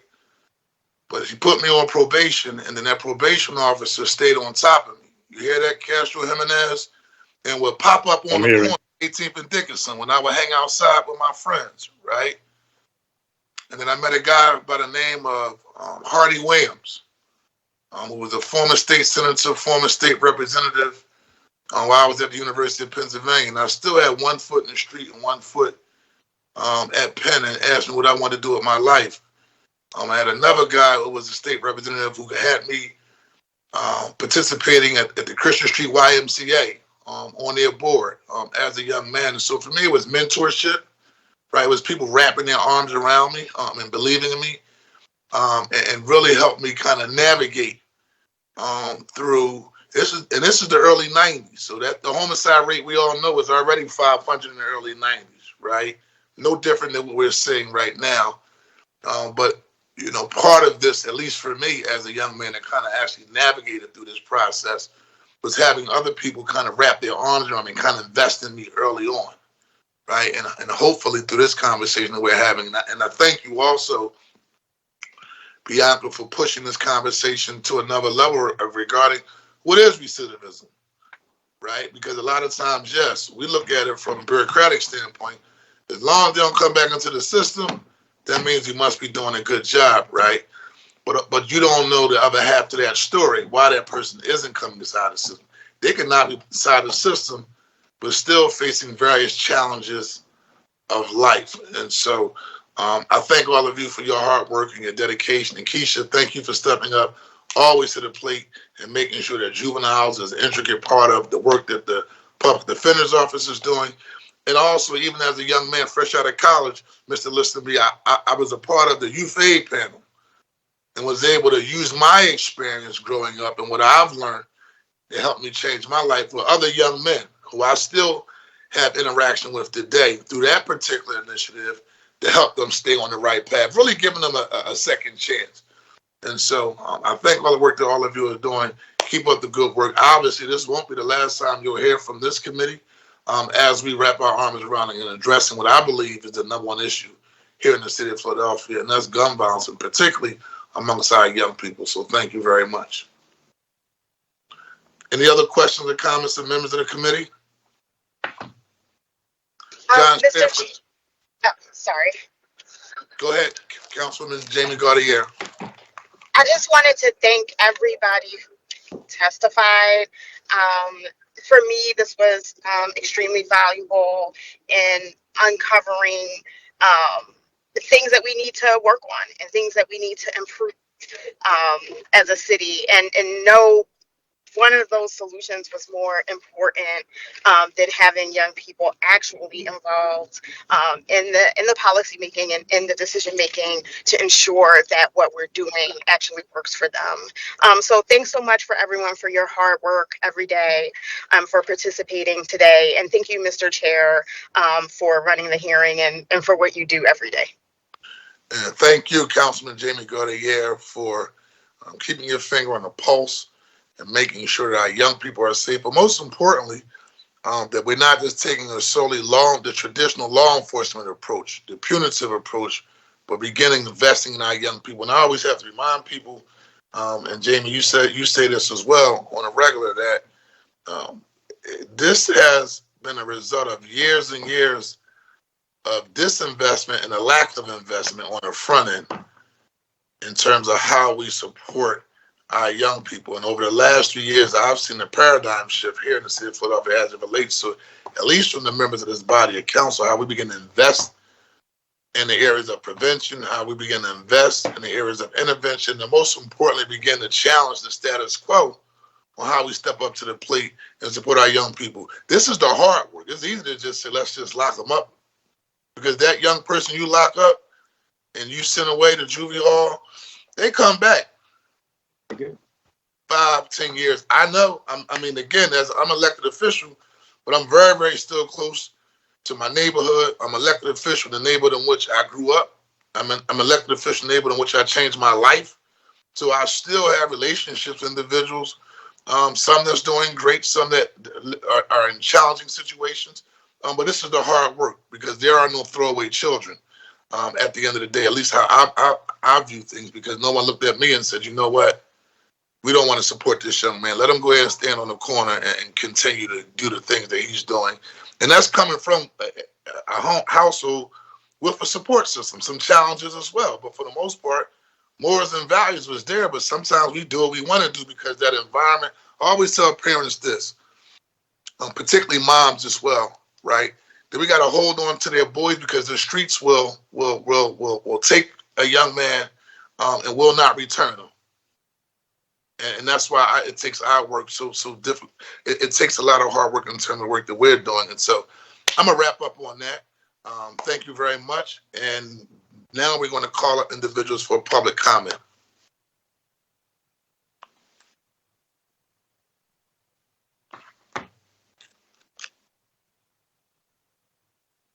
Will the clerk please call the first individual for public comment, please? First, for public comment, we have Nisha B.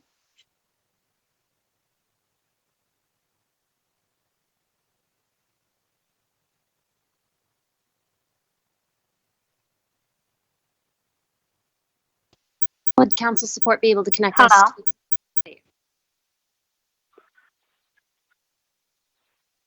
Are you ready? You just state your name for the record and you can begin. Hello. Sorry. Yes. You can begin. I'm ready. Can you hear me? Just state your name and you can begin. I'm Nisha B. Go ahead, say your testimony, Nisha B. All right. So, with all the gun violence that's been happening, I was thinking of some resources that might can help, first as mentor programs, like maybe some boot camps can help, like some military boot camps could help. Just trying to think of some other things that might could help these teenagers. Like mostly everything is mainly from like parents being involved with fighting with the students. I think that if we can get through with the parents first and then try to work our way with the kids, because it mainly starts from lack of love and affection and attention. Mainly are the things that I think the reason why the gun violence is involved, like a lot of gun violence is happening, is because the kids is like trying to fit in and they don't have no kind of love or affection at home, no attention. I really think that if we can maybe do like back in Jersey, how they got a law about the no bully zone. If you bully another child, you'll get a fine. I think if we could do a law with parents getting fined if they get involved with fighting other kids. There's a lot of ideas that I have. The problem is getting the help. Okay. Well, thank you very much. We appreciate you for taking time out of your schedule, Nisha, for you to give testimony, and thank you very much. No problem.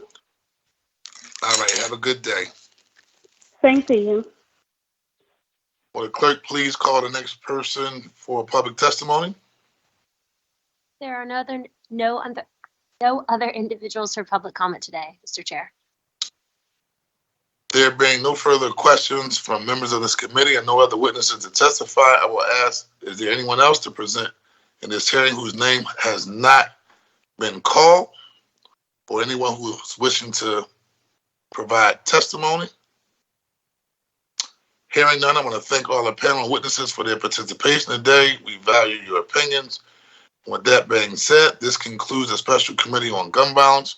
I want to give it also an acknowledgement to Deputy Commissioner Stanford and the Philadelphia Police Department, Frank Venora, Joe Dales, for your also hard work and your dedication around this particular issue. Thank you very much and take care.